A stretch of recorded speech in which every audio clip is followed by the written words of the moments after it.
Hello friends, KCC यानी केसरिया computer class के YouTube channel पर आपका एक बार फिर से स्वागत है।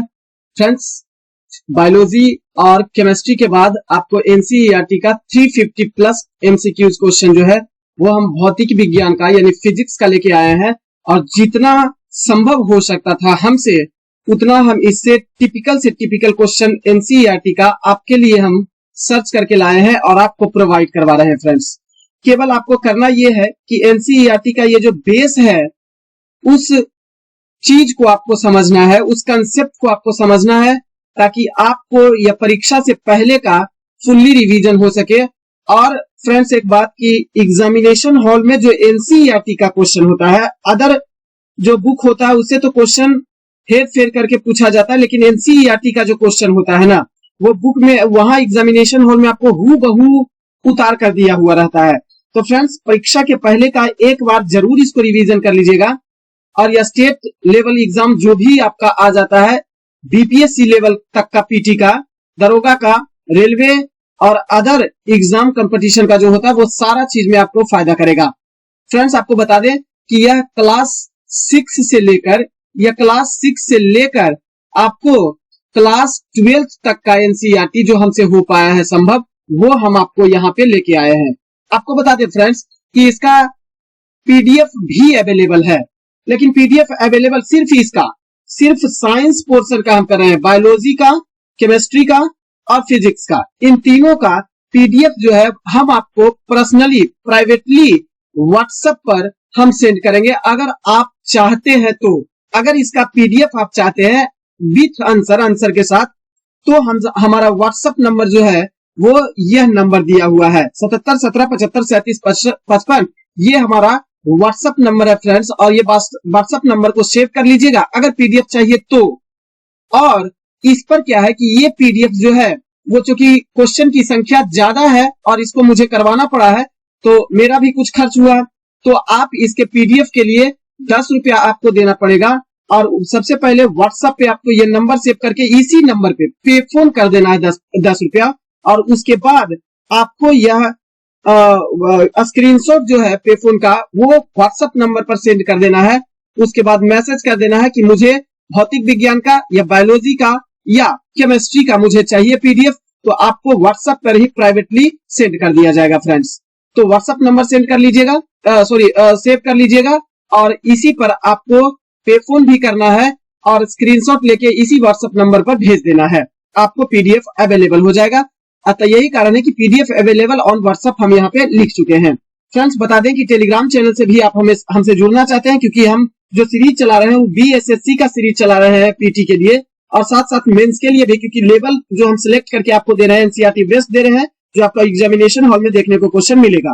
तो हमसे टेलीग्राम चैनल से भी वहां का जो पीडीएफ है बीएसएससी के सेट प्रैक्टिस जो 75 क्वेश्चन का जीके साइंस का करवा रहे हैं, उसका पीडीएफ जो है वो फ्री में अवेलेबल है टेलीग्राम चैनल पर। तो टेलीग्राम चैनल से हमसे जुड़ सकते हैं केसीसी ऑफिशियल करके, या हर वीडियो के डिस्क्रिप्शन में हम लिंक दे देते हैं टेलीग्राम चैनल का, वहां से भी डायरेक्टली आप हमसे टेलीग्राम चैनल से जुड़ सकते हैं और जुड़कर पीडीएफ का मजा ले सकते हैं। इसके अलावा जो भी कंटेंट होगा पढ़ने से रिलेटेड, एजुकेशन से रिलेटेड, हम वहां पीडीएफ सेंड कर दिया करते हैं, या जो भी इंफॉर्मेशन होता है आपको एग्जाम को लेके, तो हम टेलीग्राम चैनल पर सेंड कर दिया करते हैं, तो वहां से आप हमसे जुड़ के उसका भी फायदा ले सकते हैं। फ्रेंड्स, आपको वीडियो अगर अच्छा लगता है तो लाइक जरूर कीजिएगा। अगर वीडियो ऐसा लगता है कि यूजफुल होता है, हम आपको कुछ सिखा पाने में सक्षम हो रहे हैं, तो इस वीडियो को शेयर कर दिया कीजिएगा, बेल आइकन दबा लीजिएगा, इसलिए क्योंकि जब कोई भी नोटिफिकेशन पहुंचे, हम वीडियो बनाए और यूट्यूब पर डाले, तो आपके पास सबसे पहले पहुंचे। और अगर यूट्यूब चैनल पर नए हैं केसरिया कंप्यूटर क्लास के यूट्यूब चैनल पर, तो आप इसे सब्सक्राइब कर लीजिएगा। चलिए फ्रेंड्स, हम देखते हैं। सिर्फ आपको पैटर्न समझना है, रिवीजन करना है। एनसीईआरटी क्वेश्चन को आपको रिवीजन एक बार कर लेना है परीक्षा में जाने से पहले, क्योंकि ये साइंस का पोर्शन है, और साइंस का पोर्शन जो है हूबहू आपको एग्जाम में देखने को मिलेगा। तो केवल आपको रिवीजन करना है। इसमें हम क्वेश्चन बाई ऑप्शन भी दिए हैं, 4 ऑप्शन भी आपका है और क्वेश्चन भी दिया हुआ है। हम आपको टोटली परीक्षा के पैटर्न पर देने का कोशिश किए हैं, ताकि आपको क्वेश्चन है और 4 जो आपका ऑप्शन दिया हुआ है उसमें से ऑप्शन आपको चूज करके देना है। कंसेप्ट ये समझना है कि एनसीईआरटी का क्वेश्चन किस तरीका से अपना प्रारूप बदलता है और उसका आंसर किस तरीका से बदल जाता है, थोड़ा सा चेंजेस होने पर आंसर बदल जाता है। तो उस कंसेप्ट को आप समझिएगा और उसको हल करने का कोशिश कीजिएगा, उसका फुल्ली रिवीजन कीजिएगा, स्किप करके वीडियो को नहीं देखिएगा, लॉन्ग वीडियो को देखिएगा, जितना भी चल जाता है, क्योंकि 350 क्वेश्चन है, तो आप इसको पूरा देखने का कोशिश कीजिएगा। बाकी फ्रेंड्स चलिए देखते हैं आज का पहला क्वेश्चन। हम अपना चैप्टर नंबर 1 का देखते हैं फिजिक्स का, वो है मापन यानी मेजरमेंट से। क्लियर। पहला क्वेश्चन है कार्य का मात्रक क्या होता है। ध्यान रखेंगे, कार्य का जो मात्रक होता है वह होता है जूल। कार्य का मात्रक जूल होता है। नेक्स्ट क्वेश्चन है निम्नलिखित में से केवल हम वही ऑप्शन आपको बताएंगे जो आपके आंसर होगा।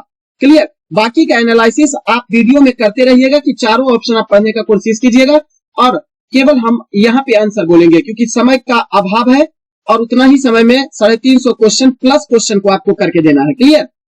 चलिए देखते हैं। वहां पर बीएसएससी के क्वेश्चन जो हम अभी आपको दे रहे हैं वो प्रीवियस ईयर का क्वेश्चन वहां पर अभी करवा रहे हैं। कल प्रीवियस ईयर का क्वेश्चन चला था, इसके अलावा आज भी और कल भी प्रीवियस ईयर यानी 3 लगातार प्रीवियस ईयर क्वेश्चन जो पड़ा है बीएसएससी का सचिवालय सहायक का, वो वहां पर करवाया जा रहा है। तो वहां भी उस पीडीएफ को भी आप देखने का कोशिश कीजिएगा या वीडियो को देखने का कोशिश कीजिएगा। वहां हम पूरी तरीका से क्वेश्चन को निचोड़ करते हैं, डिटेल करते हैं, उसका ऑपरेशन करते हैं और वहां पूरी तरीका से उसको देखने का कोशिश कीजिएगा। क्लियर। देखते हैं दूसरा क्वेश्चन है निम्नलिखित में से कौन सा मात्रक सुमेलित नहीं किया गया है। ध्यान देंगे, डेसिबल ध्वनि की प्रबलता की इकाई होती है, बिल्कुल सही है। अश्व शक्ति जो है वह शक्ति की इकाई होती है, बिल्कुल सही है। समुद्री मील जो होता है वो 9 संचालकों में दूरी की इकाई का मापक होता है और डॉब्सन इकाई जो होता है वो ऊष्मा की इकाई के रूप में जाना जाता है। ये आपका गलत हो जाएगा। क्लियर। क्योंकि ऊष्मा की इकाई जो होता है उसे केल्विन में व्यक्त किया जाता है। नेक्स्ट क्वेश्चन है आवेग का मात्रक होता है। तो आवेग का मात्रक जो है वो न्यूटन सेकेंड होता है। नेक्स्ट क्वेश्चन है केरोसिन के सापेक्षिक घनत्व की इकाई। यहाँ पे क्वेश्चन किसी भी प्रकार का हम डिटेल नहीं करेंगे, सिर्फ आपको आंसर बताएंगे। डिटेल अगर आपको देखना है क्वेश्चन का तो बीएसएससी स्पेशल सेट प्रैक्टिस जो भी चल रहा है वहां पे आप उस वीडियो को यूट्यूब पर सर्च करके देख सकते हैं। वो सेट नंबर भी दिया हुआ है, 38 सेट नंबर पूरा हो चुका है, 39 सेट नंबर वहां पर चलने वाला है। तो वहां पर पूरा आप वीडियो को देखेंगे, वहां पर पूरी तरीका से क्वेश्चन का ऑपरेशन है। यहाँ पर डायरेक्ट हम आपको आंसर बताएंगे। क्वेश्चन है केरोसिन के सापेक्षिक घनत्व की इकाई क्या होती है। तो ध्यान देंगे इनमें से कोई नहीं, ना तो मीटर क्यूब प्रति किलोग्राम, ना तो किलोग्राम प्रति मीटर, ना तो किलोग्राम प्रति मीटर स्क्वायर, कोई भी नहीं होता है। नेक्स्ट क्वेश्चन है निम्नलिखित को आपको सुमेलित करना है। सूची 1 को सूची 2 से मिलाप करना है आपको। तो ध्यान रखेंगे कि त्वरण का मात्रक एक तरफ दिया हुआ, एक तरफ मात्रा दिया हुआ है, दूसरी तरफ मात्रक दिया हुआ है। देखेंगे त्वरण का मात्रक जो होता है वो मीटर पर सेकेंड स्क्वायर होता है। त्वरण का मात्रक यहाँ पे ऐड करेंगे, मीटर पर सेकेंड स्क्वायर होता है त्वरण का मात्रक। बल का मात्रक होता है न्यूटन, कार्य का मात्रक होता है जूल और आवेग का मात्रक होता है न्यूटन प्रति सेकेंड। तो आपका ऑप्शन बनता है 3, 4, 1, 2। आपका ये नंबर ऑप्शन बनता है। नेक्स्ट क्वेश्चन है ना कौन सी एक अदिश राशि का उदाहरण है। अदिश राशि के अंतर्गत किसको शामिल किया जाता है। तो ध्यान देंगे अदिश राशि के अंतर्गत शामिल किया जाता है घनत्व को। बाकी बल, विस्थापन और वेग जो है वो एक सदिश राशि वेक्टर क्वांटिटी के अंतर्गत शामिल किया जाता है। नेक्स्ट क्वेश्चन है कोणीय विस्थापन का मात्रक क्या होता है। रेडियन होता है कोणीय विस्थापन का मात्रक। नेक्स्ट क्वेश्चन है वह कोण जो किसी वृत्त की त्रिज्या के बराबर लंबाई के चाप द्वारा उसके केंद्र पर बनाया गया हो उसे क्या कहा जाता है। तो उसे रेडियन कहा जाता है। नेक्स्ट क्वेश्चन है सूची 1 को सूची 2 से मिलान करना है। ध्यान देंगे हाइग्रोमीटर जो होता है वो वायुमंडलीय आर्द्रता को मापने का काम आता है। स्फिग्नोमैग्नोमीटर जो होता है वो उच्च रक्तचाप को मापता है। बोलोमीटर जो होता है वह विकिरण की ऊर्जा को मापता है और पायरोमीटर जो होता है, सॉरी यहाँ पे थोड़ा सा मिस्टेक हुआ है, समझने की कोशिश करेंगे। यहाँ पे ऑप्शन जो है हाइग्रोमीटर जो है वो वायुमंडलीय आर्द्रता, स्फिग्नोमैग्नोमीटर जो है रक्तदाब, उच्च ताप यहाँ पे दिया हुआ था, हम यहाँ पे उच्च रक्तचाप पढ़ गए। तो स्फिग्नोमैग्नोमीटर जो है वो रक्तदाब को मापता है।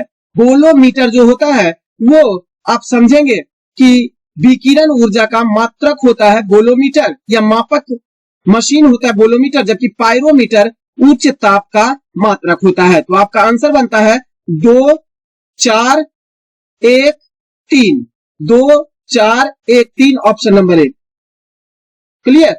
अब 2 4 1 3 में, अच्छा ए में है 2 4 3 1, तो यहाँ पे ऑप्शन होगा आपका मिलाप में 2 4 1 3, ऑप्शन नंबर सी है। नेक्स्ट क्वेश्चन है, एक पारसेक निम्नलिखित में से किसके बराबर होता है? तो एक पारसेक 3 गुना 6 प्रकाश वर्ष सॉरी, एक पारसेक, पारसेक जो होता है वो लंबी दूरी का मात्रक होता है, ब्रह्मांड के लंबी दूरी का मात्रक होता है पारसेक। और ध्यान रखेंगे एक पारसेक बराबर 3 गुना 6 प्रकाश वर्ष यानी 3.26 प्रकाश वर्ष के बराबर होता है। नेक्स्ट क्वेश्चन है, पास्कल किसकी इकाई होती है? तो दाब का मात्रक जो होता है वो पास्कल होता है। नेक्स्ट क्वेश्चन है, कैंडेला किसका मात्रक होता है? तो कैंडेला जो होता है वो ज्योति तीव्रता का मात्रक होता है, जबकि ज्योति फ्लक्स का मात्रक ल्यूमेन होता है। नेक्स्ट क्वेश्चन है, अदिश राशि है, इसमें से कौन है जो अदिश राशि यानी स्केलर क्वांटिटी के अंतर्गत शामिल किया जाता है? ध्यान देंगे ऊर्जा जो है वह अदिश राशि के अंतर्गत शामिल किया जाता है, जबकि बल, आघूर्ण और संवेग सदिश राशि वेक्टर क्वांटिटी है। नेक्स्ट क्वेश्चन है, निम्नलिखित में से सदिश राशि इसमें से कौन है? तो वेग, संवेग और आवेग जो है वो एक सदिश राशि यानी वेक्टर क्वांटिटी के अंतर्गत शामिल किया जाता है। नेक्स्ट क्वेश्चन है, पदार्थ के संवेग और वेग एकदम हूबहू आपको एग्जामिनेशन हॉल में क्वेश्चन देखने को मिलेगा, इसलिए आप एग्जाम में जाने से पहले एक बार रिवीजन जरूर एनसीईआरटी का क्वेश्चन का कर लीजिएगा। और खास करके अगर बात साइंस की आती है तो निश्चित तौर पर एनसीईआरटी को बेस मानकर आप रिवीजन जरूर करके जाइएगा। ध्यान रखेंगे क्वेश्चन है, पदार्थ के संवेग और वेग के अनुपात से कौन सी भौतिक राशि ज्ञात होता है? तो ध्यान देंगे समवेग। अब देखेंगे समवेग बराबर क्या होता है? समवेग बराबर होता है द्रव्यमान अगुणे वेग। क्लियर। अब यहां कह रहा है संवेग और वेग का अनुपात, तो संवेग है और वेग का अनुपात कर देंगे, तो संवेग लिखेंगे, संवेग बट्टा इधर वाला वेग कर देंगे नीचे, तब तो अनुपात होगा, बराबर क्या बच गया? द्रव्यमान बच गया। तो निकलता है क्या? द्रव्यमान निकलता है, ऑप्शन सी। नेक्स्ट क्वेश्चन है, पारसेक इकाई होता है, तो पारसेक जो होता है वो लंबी दूरी का मात्रक होता है। क्लियर। अब दूरी का मात्रक तो प्रकाश वर्ष भी होता है, लेकिन पारसेक जो होता है वो लंबी दूरी का मात्रक होता है, तो यहाँ पे दूरी था तो कोई बात नहीं है, मार दिया ऑप्शन नंबर 1। नेक्स्ट क्वेश्चन है, सुमेलित करना है सूची 1 को सूची 2 से मिलान करना है। तो ध्यान देंगे उच्च वेग को मेंक के द्वारा व्यक्त किया जाता है, मात्रक मेंक होता है। तरंग दैर्ध्य का जो मात्रक होता है वो एंगस्ट्रॉम होता है, दाब का मात्रक पास्कल होता है और ऊर्जा का मात्रक जूल होता है। तो 1 2 3 4 आपका सही ऑप्शन नंबर सी हो जाएगा। नेक्स्ट क्वेश्चन है, डॉब्सन इकाई का प्रयोग किया जाता है, तो डॉब्सन इकाई का प्रयोग जो होता है वो ओजोन परत की मोटाई को मापने में इस्तेमाल किया जाता है। नेक्स्ट क्वेश्चन है, निम्नलिखित में से किस राशि का मात्रक नहीं होता है? अब इसमें से कौन सा राशि है जिसका किसी भी प्रकार का मात्रक नहीं है? ध्यान रखेंगे विकृति का किसी भी प्रकार का मात्रक नहीं होती है। नेक्स्ट क्वेश्चन है, पायरोमीटर किसके मापन में प्रयोग किया जाता है? तो पायरोमीटर जो होता है वो उच्च ताप को मापता है पायरोमीटर। या क्वेश्चन में आ जाता है सूर्य के ताप को मापने के लिए किसका इस्तेमाल किया जाता है? तो ध्यान रखेंगे पायरोमीटर का ही इस्तेमाल किया जाता है, क्योंकि उच्च ताप सूर्य में होता है। उच्च ताप कहेंगे या सूर्य के ताप को कहेंगे। नेक्स्ट क्वेश्चन है, सुमेलित करना है। देखेंगे फैदोमीटर जो होता है समुद्र की गहराई को मापने के लिए इस्तेमाल किया जाता है। बैरोमीटर वायुमंडलीय दाब का मात्रक होता है। हाइग्रोमीटर जो होता है वो वायुमंडलीय आर्द्रता को मापने में इस्तेमाल किया जाता है। और अल्टीमीटर ऊंचाई को मापने में ये यूज किया जाने वाला मापक होता है। क्लियर। तो ध्यान रखेंगे आपका ऑप्शन बनता है 4 1 2 3, 4 1 2 3 ऑप्शन नंबर बी में है। नेक्स्ट क्वेश्चन है, अच्छा 4 वायुमंडलीय ना, बिल्कुल 4 1 2 3 होगा, आपका ऑप्शन नंबर बी ही सही होगा। 4 1 2 3 इसको आप रॉन्ग मानेंगे, 4 2 3 1 दिया है, इसको आप रॉन्ग मानेंगे, क्योंकि फायदोमीटर का मात्रक समुद्र की गहराई मापा जाता है, बैरोमीटर से वायुमंडलीय दाब को मापा जाता है, हाइग्रोमीटर से वायुमंडलीय आर्द्रता को मापा जाता है और अल्टीमीटर से ऊंचाई को मापा जाता है। क्लियर? तो ऑप्शन नंबर बी ही सही होगा। नेक्स्ट क्वेश्चन है सुमेलित करना है, सूची 1 को सूची 2 से मिलान करना है। ध्यान देंगे, सूची 1 में क्या कहता है, क्यूसेक। क्यूसेक जो होता है वो प्रवाह की दर, द्रव्य के प्रवाह की दर को मापा जाता है। बाइट जो होता है वो कंप्यूटर प्रणाली में इस्तेमाल किया जाने वाला मापक होता है। रिएक्टर जो होता है वो भूकंप की तीव्रता मापता है, और बार जो होता है वो वायुमंडलीय दाब को व्यक्त किया जाता है। तो ध्यान रखें कि आपका ऑप्शन बनता है 3 4 3 4 2 1। 3 4 2 1 ऑप्शन नंबर बी में आता है। नेक्स्ट क्वेश्चन है निम्नलिखित में से कौन सी इकाई ऊष्मा की नहीं होती है? तो ऊष्मा की इकाई इसमें से सेंटीग्रेड नहीं होता है, बाकी सभी ऊष्मा की इकाई के तौर पर व्यक्त किया जाता है। नेक्स्ट क्वेश्चन है थर्म किसका यूनिट होता है? तो थर्म जो होता है वो ऊष्मा की इकाई होता है। थर्म का मतलब ही होता है ताप, तो ताप मतलब ऊष्मा। नेक्स्ट क्वेश्चन है 6 फीट लंबे व्यक्ति की ऊंचाई नैनोमीटर में कैसे व्यक्त की जाएगी? नैनोमीटर में व्यक्त करने के लिए 183 गुने 10 पर पावर 7 नैनोमीटर के बराबर होता है। अगर कोई 6 मीटर फीट का व्यक्ति है तो उसको नैनोमीटर में व्यक्त किया जाता है 183 गुने 10 पर पावर 7 नैनोमीटर के रूप में। नेक्स्ट क्वेश्चन है तेल का एक बैरल निम्नलिखित में से कितना लगभग बराबर होता है? तो तेल का एक बैरल जो होता है 159 लीटर के बराबर होता है। एक बैरल बराबर 159 159 लीटर के बराबर होता है। नेक्स्ट क्वेश्चन है महासागर में डूबी हुई वस्तुओं की स्थिति जानने के लिए किस यंत्र का प्रयोग किया जाता है? तो सोनार का प्रयोग किया जाता है, जो नौ संचालकों के द्वारा इस्तेमाल किया जाता है। क्लियर?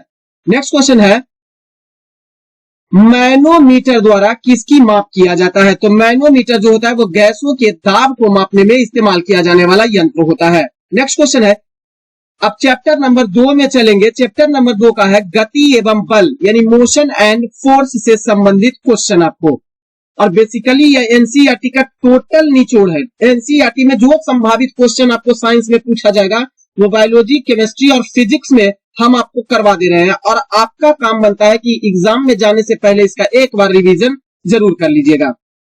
यदि कोई अगर इसका पीडीएफ भी लेना चाहते तो नियम पहले ही बता चुके हैं कि इसका पीडीएफ जो है वो पेबल है।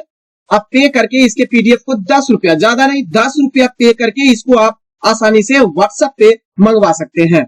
वही उस नंबर पे 77 17 75 37 55 पर पे फोन करेंगे 10 रुपया का, और उसके बाद व्हाट्सएप पर स्क्रीनशॉट भेज देंगे। व्हाट्सएप नंबर भी वही है, स्क्रीनशॉट भेजेंगे आपको पीडीएफ अवेलेबल हो जाएगा।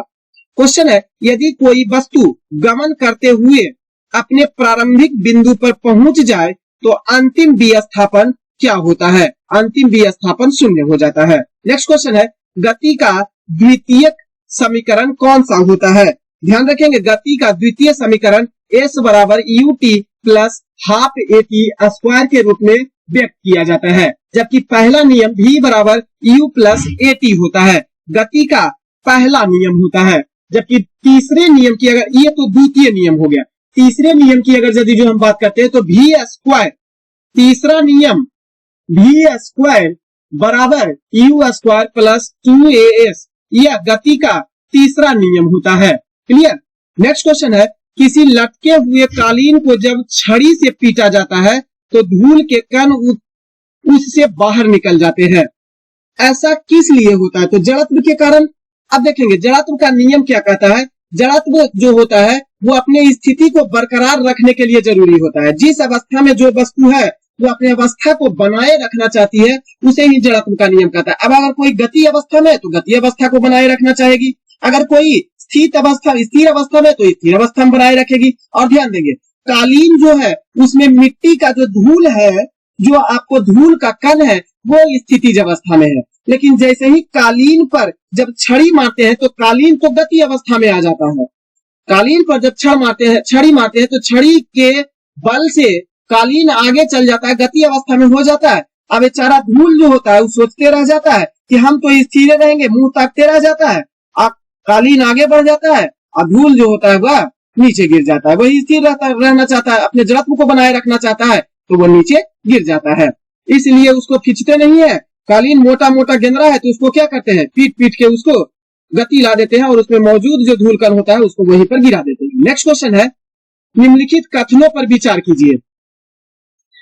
अब कथन के रूप में आपको दिया गया है और ग्रुपिंग में आपका आंसर बताना है। ध्यान देंगे, चलती गाड़ी के अचानक रुकने पर यात्री पीछे की ओर गिर जाता है।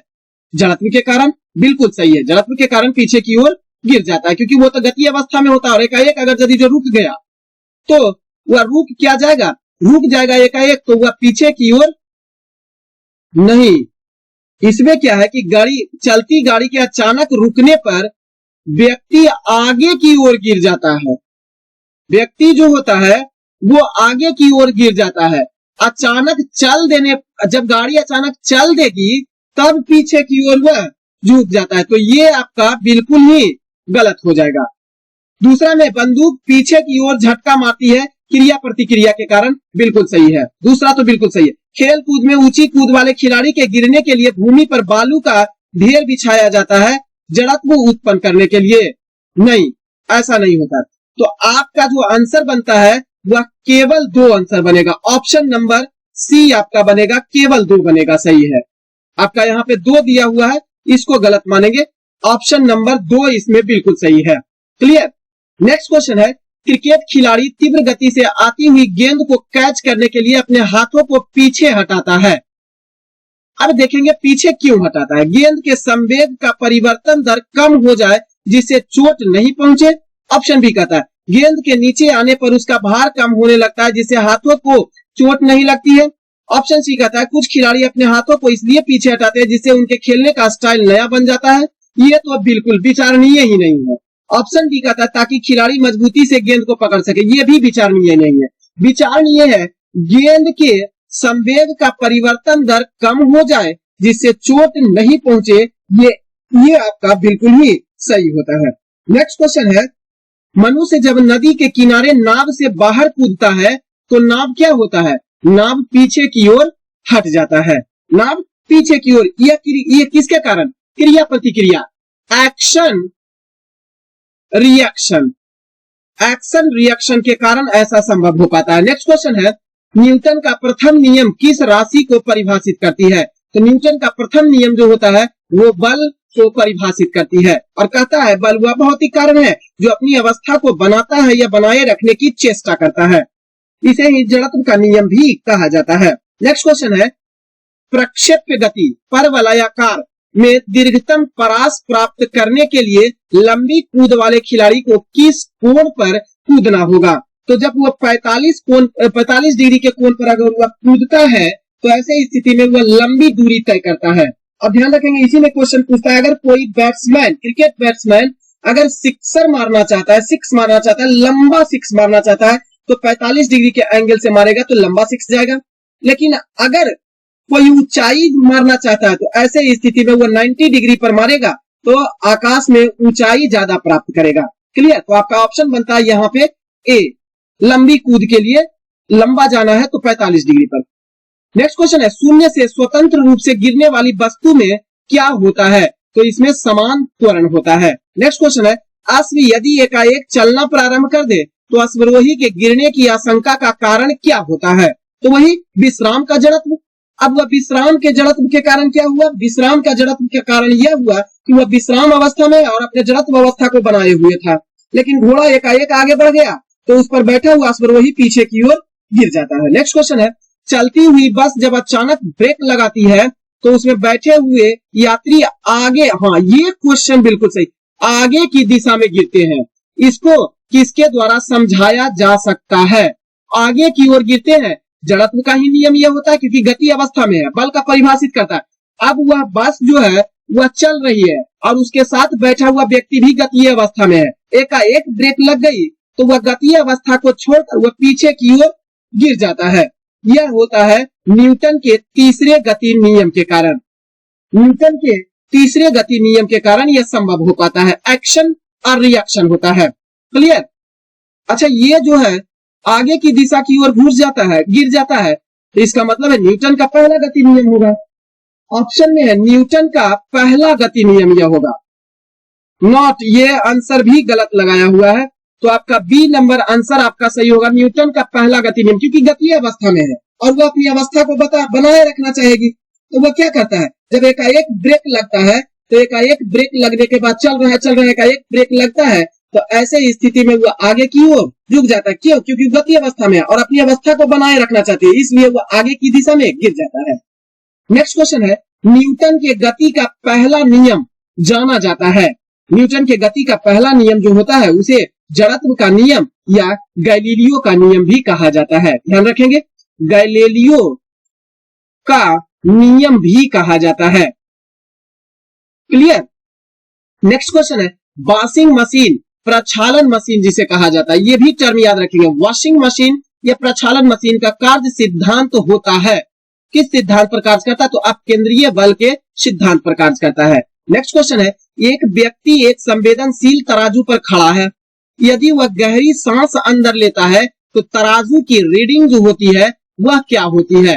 तराजू की रीडिंग जो होती है वो बढ़ जाती है। क्लियर? तराजू की रीडिंग जो है वह बढ़ जाती है। नेक्स्ट क्वेश्चन है, लोटनिक घर्षण बल का मान क्या होता है? लोटनिक घर्षण, लोट को लोट कर चलने वाला, लुढ़कने वाला, लोटनिक घर्षण बल का मान जो होता है वह सबसे कम होता है। क्लियर? नेक्स्ट क्वेश्चन है, मशीनों में स्नेहक व बॉल बेयरिंग का प्रयोग किया जाता है जो क्या काम करता है? मशीनों में स्नेहक यानी लुब्रिकेंट का इस्तेमाल किया जाता है या तो बॉल बेयरिंग का प्रयोग किया जाता है। ऐसा क्यों? तो ऐसा इसलिए क्योंकि घर्षण बल को कम करने के लिए स्नेहक का इस्तेमाल करता है ताकि मशीन का कल पुर्जा जो है वह खराब जल्दी घिस घिस कर नहीं हो सके, इसलिए स्नेहक या बॉल बेयरिंग का इस्तेमाल कर दिया जाता है। नेक्स्ट क्वेश्चन है, गोली मारने से कांच में गोल छेद, अब चैप्टर भी बदल गया है, गति एवं बल, मोशन एंड फोर्स। ध्यान देंगे, गोली मारने से कांच में गोल छेद हो जाता है, परंतु पत्थर मारने पर कांच टुकड़े टुकड़े हो जाता है, दिल टूट जाता है। न्यूटन के गति के किस नियम पर आधारित होता है? ध्यान देंगे, यह न्यूटन के किस गति नियम पर आधारित होता है? तो प्रथम गति नियम के आधार पर। अब यह भी जड़त्व का ही नियम पर आधारित है, प्रथम गति नियम यानी जड़त्व के नियम पर आधारित है।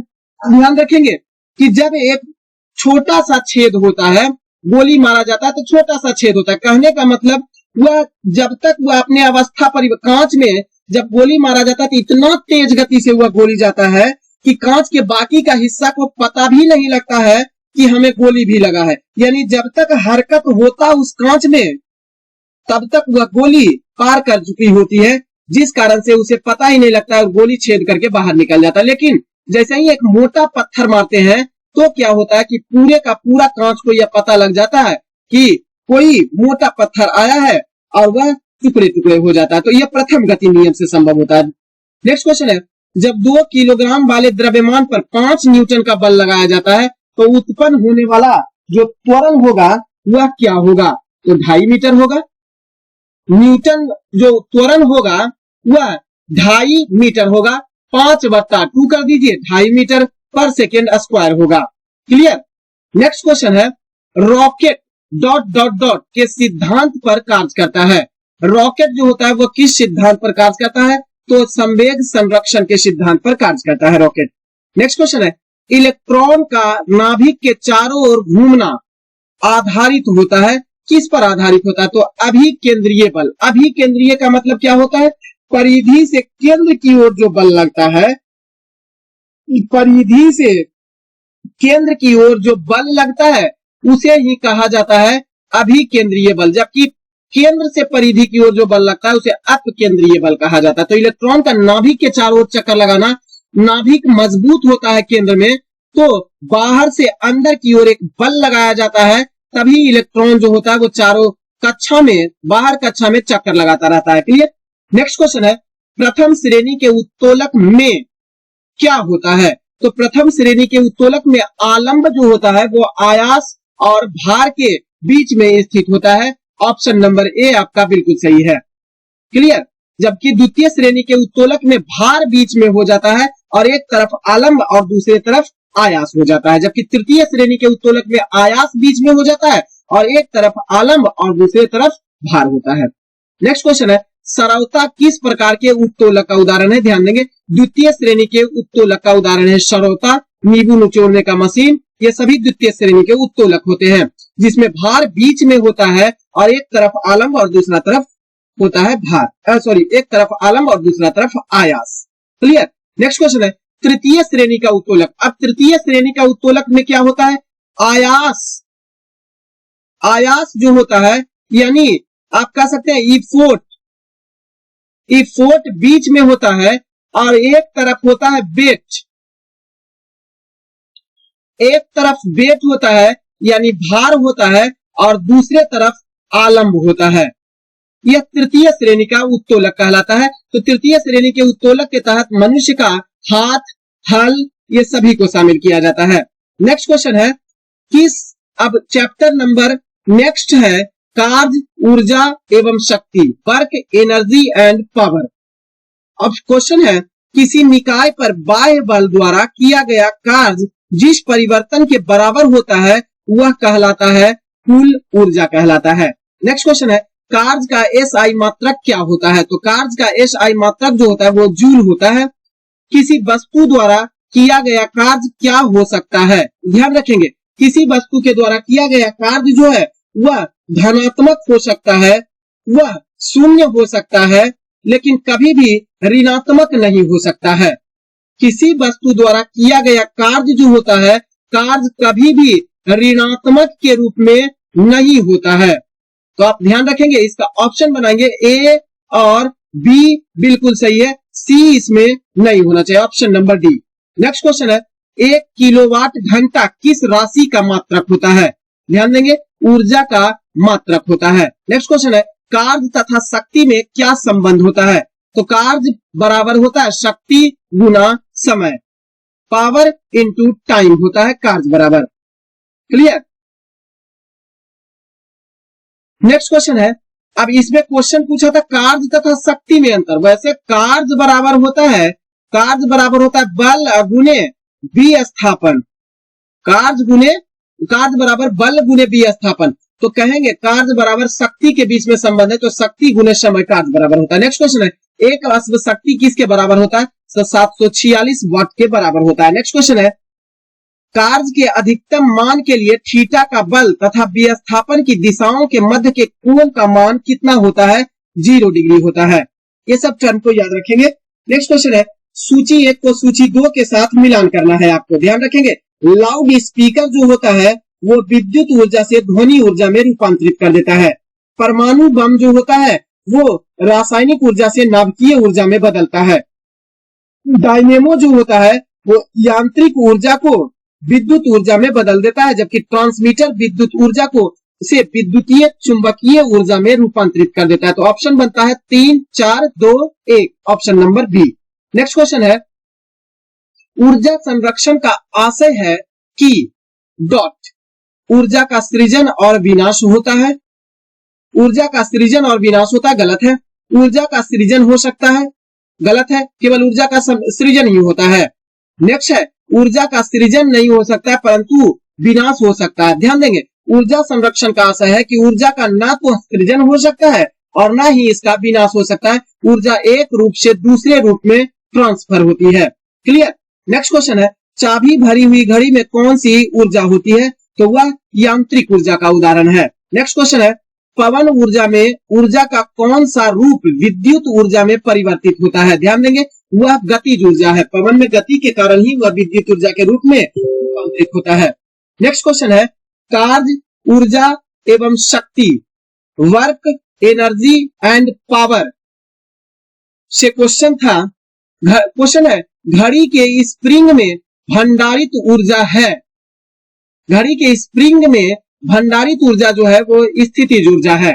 खूब बार ये क्वेश्चन पूछा है कि घड़ी के स्प्रिंग में जो ऊर्जा होती है वो स्थितिज ऊर्जा होती है, ध्यान रखिएगा। नेक्स्ट क्वेश्चन है हवाओं की ऊर्जा होती है, तो हवाओं की ऊर्जा केवल और केवल गतिज ऊर्जा होती है। नेक्स्ट क्वेश्चन है वॉशिंग मशीन का कार्य सिद्धांत आधारित होता है अपकेंद्रीय बल पर। विद्युत मोटर किस प्रकार की ऊर्जा का रूपांतरण करता है, तो विद्युत मोटर जो होता है वो विद्युत ऊर्जा को यांत्रिक ऊर्जा में बदलता है। नेक्स्ट क्वेश्चन है एक ट्रक है, एक कार है और एक मोटरसाइकिल है कि गतिज ऊर्जाएं समान है, सभी की तीनों की गतिज ऊर्जा समान है। यदि समान अवरोधक बल लगाए जाए, यानी समान विपरीत बल उस पर लगाया जाए, रोकने के लिए समान बल लगाया जाए, क्वेश्चन कह रहा है, और वे क्रमशः एक्स, वाई और जेड दूरी पर रुके तो क्या होगा, तो ऐसे स्थिति में तीनों के तीनों बराबर होगा। नेक्स्ट क्वेश्चन है निम्न कथनों पर विचार कीजिए। एक तीक्ष्ण वृत्ताकार पथ पर तीव्र गति से जाता हुआ 4 पहियों वाला वाहन जो होता है वह क्या होता है? आप ध्यान देंगे, 4 पहियों वाला वाहन बाहरी पहियों पर उल्टेगा, गलत है। तीक्ष्ण वृत्ताकार पथ है और उस वृत्ताकार पथ पर तीव्र गति से जा रहा है, 4 पहिया वाला वाहन है, तो ऐसे स्थिति में क्या होगा? तो अंदर के पहिए पर वह उल्टेगा, बिल्कुल सही है। बाहर की तरफ भी फिसलेगा, यह भी बिल्कुल सही है। अंदर की तरफ फिसलेगा कभी नहीं हो सकता। तो 2 और 3 आपका बिल्कुल सही है, option number C. Next question है, चंद्रमा पर लोलक घड़ी को ले जाने पर उसका आवर्त काल क्या हो जाता है? तो आवर्त काल उसका बढ़ जाता है। आवर्त काल जो होता है उसका बढ़ जाता है। क्यों ऐसा होता है? क्योंकि चंद्रमा पर जी का मान पृथ्वी के जी का मान का 1/6 होता है। ध्यान रखेंगे, क्योंकि चंद्रमा पर जी का मान पृथ्वी की तुलना में 1/6 होता है। इस कारण से आवर्त काल जो होता है चंद्रमा पर लोलक घड़ी का पृथ्वी की तुलना में बढ़ जाता है। नेक्स्ट क्वेश्चन है, यदि कोई लड़की झूला झूलते झूलते खड़ी हो जाए तो उसका आवर्त काल क्या होगा? ध्यान देंगे, झूला झूलते झूलते वह खड़ी हो जाए तो उसका आवर्त काल जो होगा वह घट जाता है और झूला जल्दी जल्दी से घूमने लगेगा। क्लियर? झूला जल्दी जल्दी से घूमने लगेगा। इस चीज का आप ध्यान दीजिएगा, क्योंकि टी बराबर होता है L/G। जब टी बढ़ेगा तो एल भी, लेंथ भी, लंबाई भी बढ़ेगा। लंबाई बढ़ेगा तो टी बढ़ेगा। और यहाँ पर क्या हुआ? लंबाई ही बढ़ा है ना। झूला पर लड़की जो है वो खड़ी हो गई तो इसका लेंथ बढ़ गया। अब लेंथ जैसे ही बढ़ेगा तो इसका मतलब टी बढ़ गया। तो यानी आवर्त काल क्या हो जाएगा? आवर्त काल जो होगा वह टी, लंबाई बढ़ेगा तो टी भी इसका बढ़ जाएगा, लेकिन गुरुत्व काल जो इसका होगा वो क्या होगा? घट जाएगा, क्योंकि इसके बीच समानुपाती का संबंध होगा। तो आवर्त काल जो होगा वो घट जाएगा, झूला जल्दी जल्दी से झूमने लगेगा। क्लियर?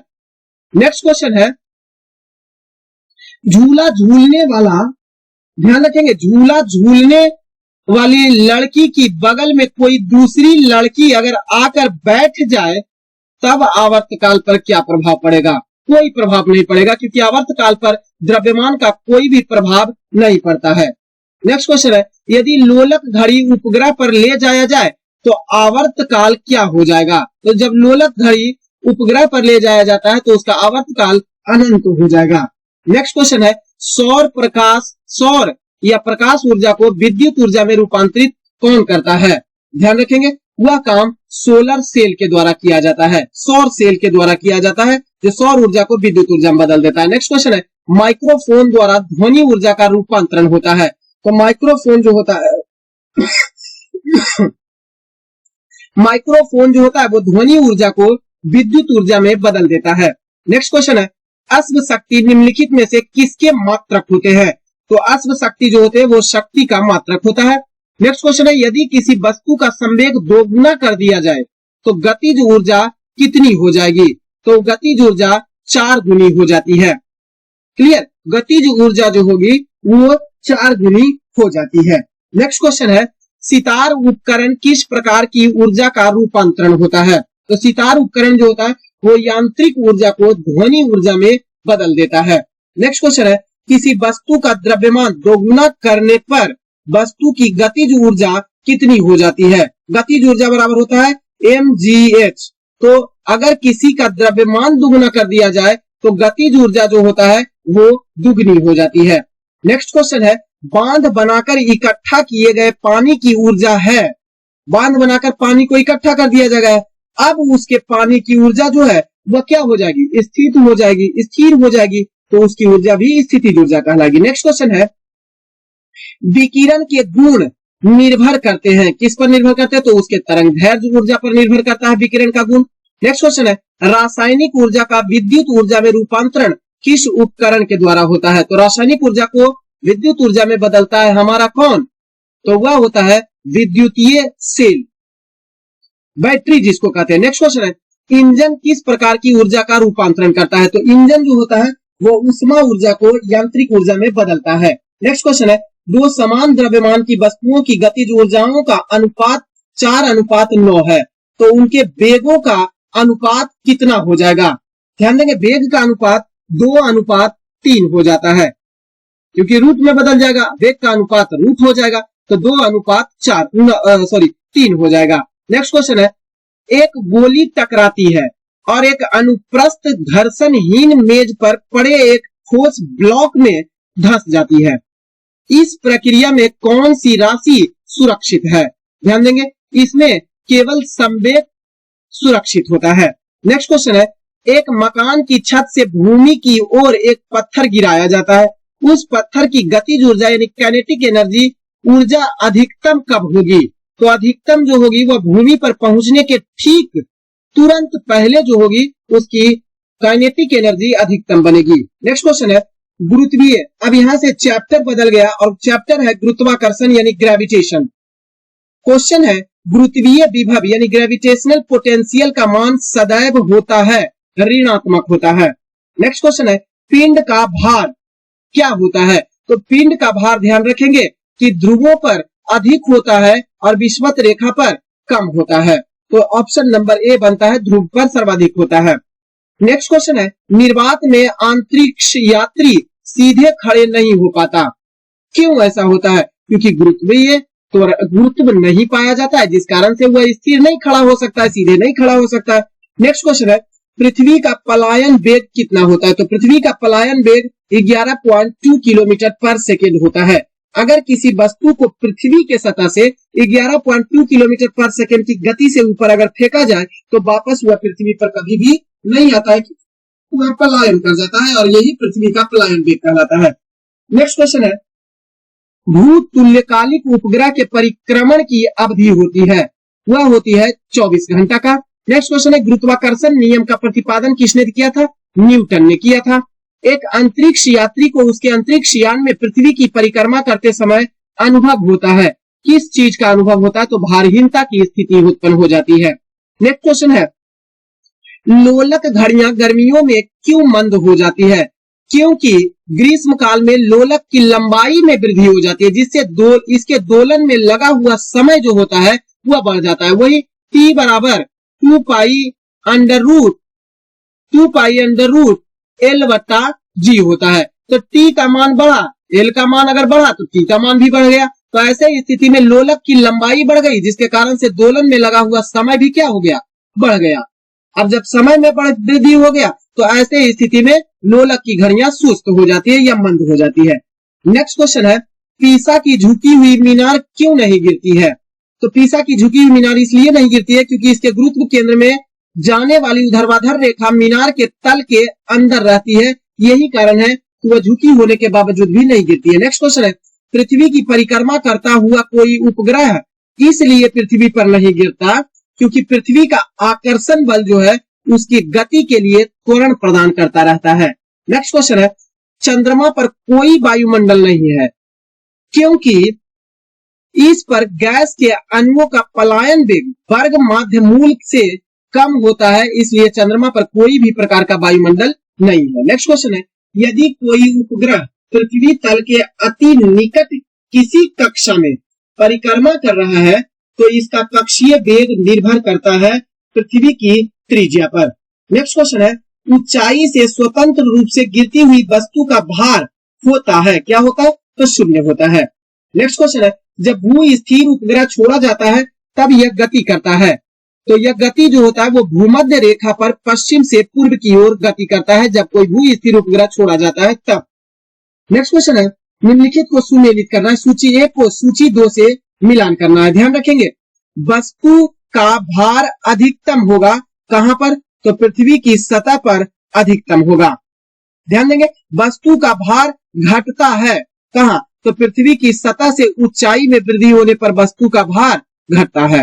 ध्यान देंगे, वस्तु का भार कब बढ़ता है? तो वस्तु का भार जब वस्तु चंद्रमा की ओर शून्य बिंदु पर गतिमान होती है। और चौथा है, वस्तु का भार शून्य हो जाता है जब शून्य बिंदु पर पहुंचता है। तो आपका आंसर बनता है 3, 1, 4, 2, ऑप्शन नंबर सी में। नेक्स्ट क्वेश्चन है, एक व्यक्ति कृत्रिम उपग्रह से भारहीनता का अनुभव करता है। बड़ा टिपिकल क्वेश्चन है, सर देखने में लग रहा है, लेकिन क्वेश्चन बनाते समय ऑप्शन की ओर ध्यान देते तो लगता है सबका सब सही है या 2 गो तो निश्चित तौर पर सही है।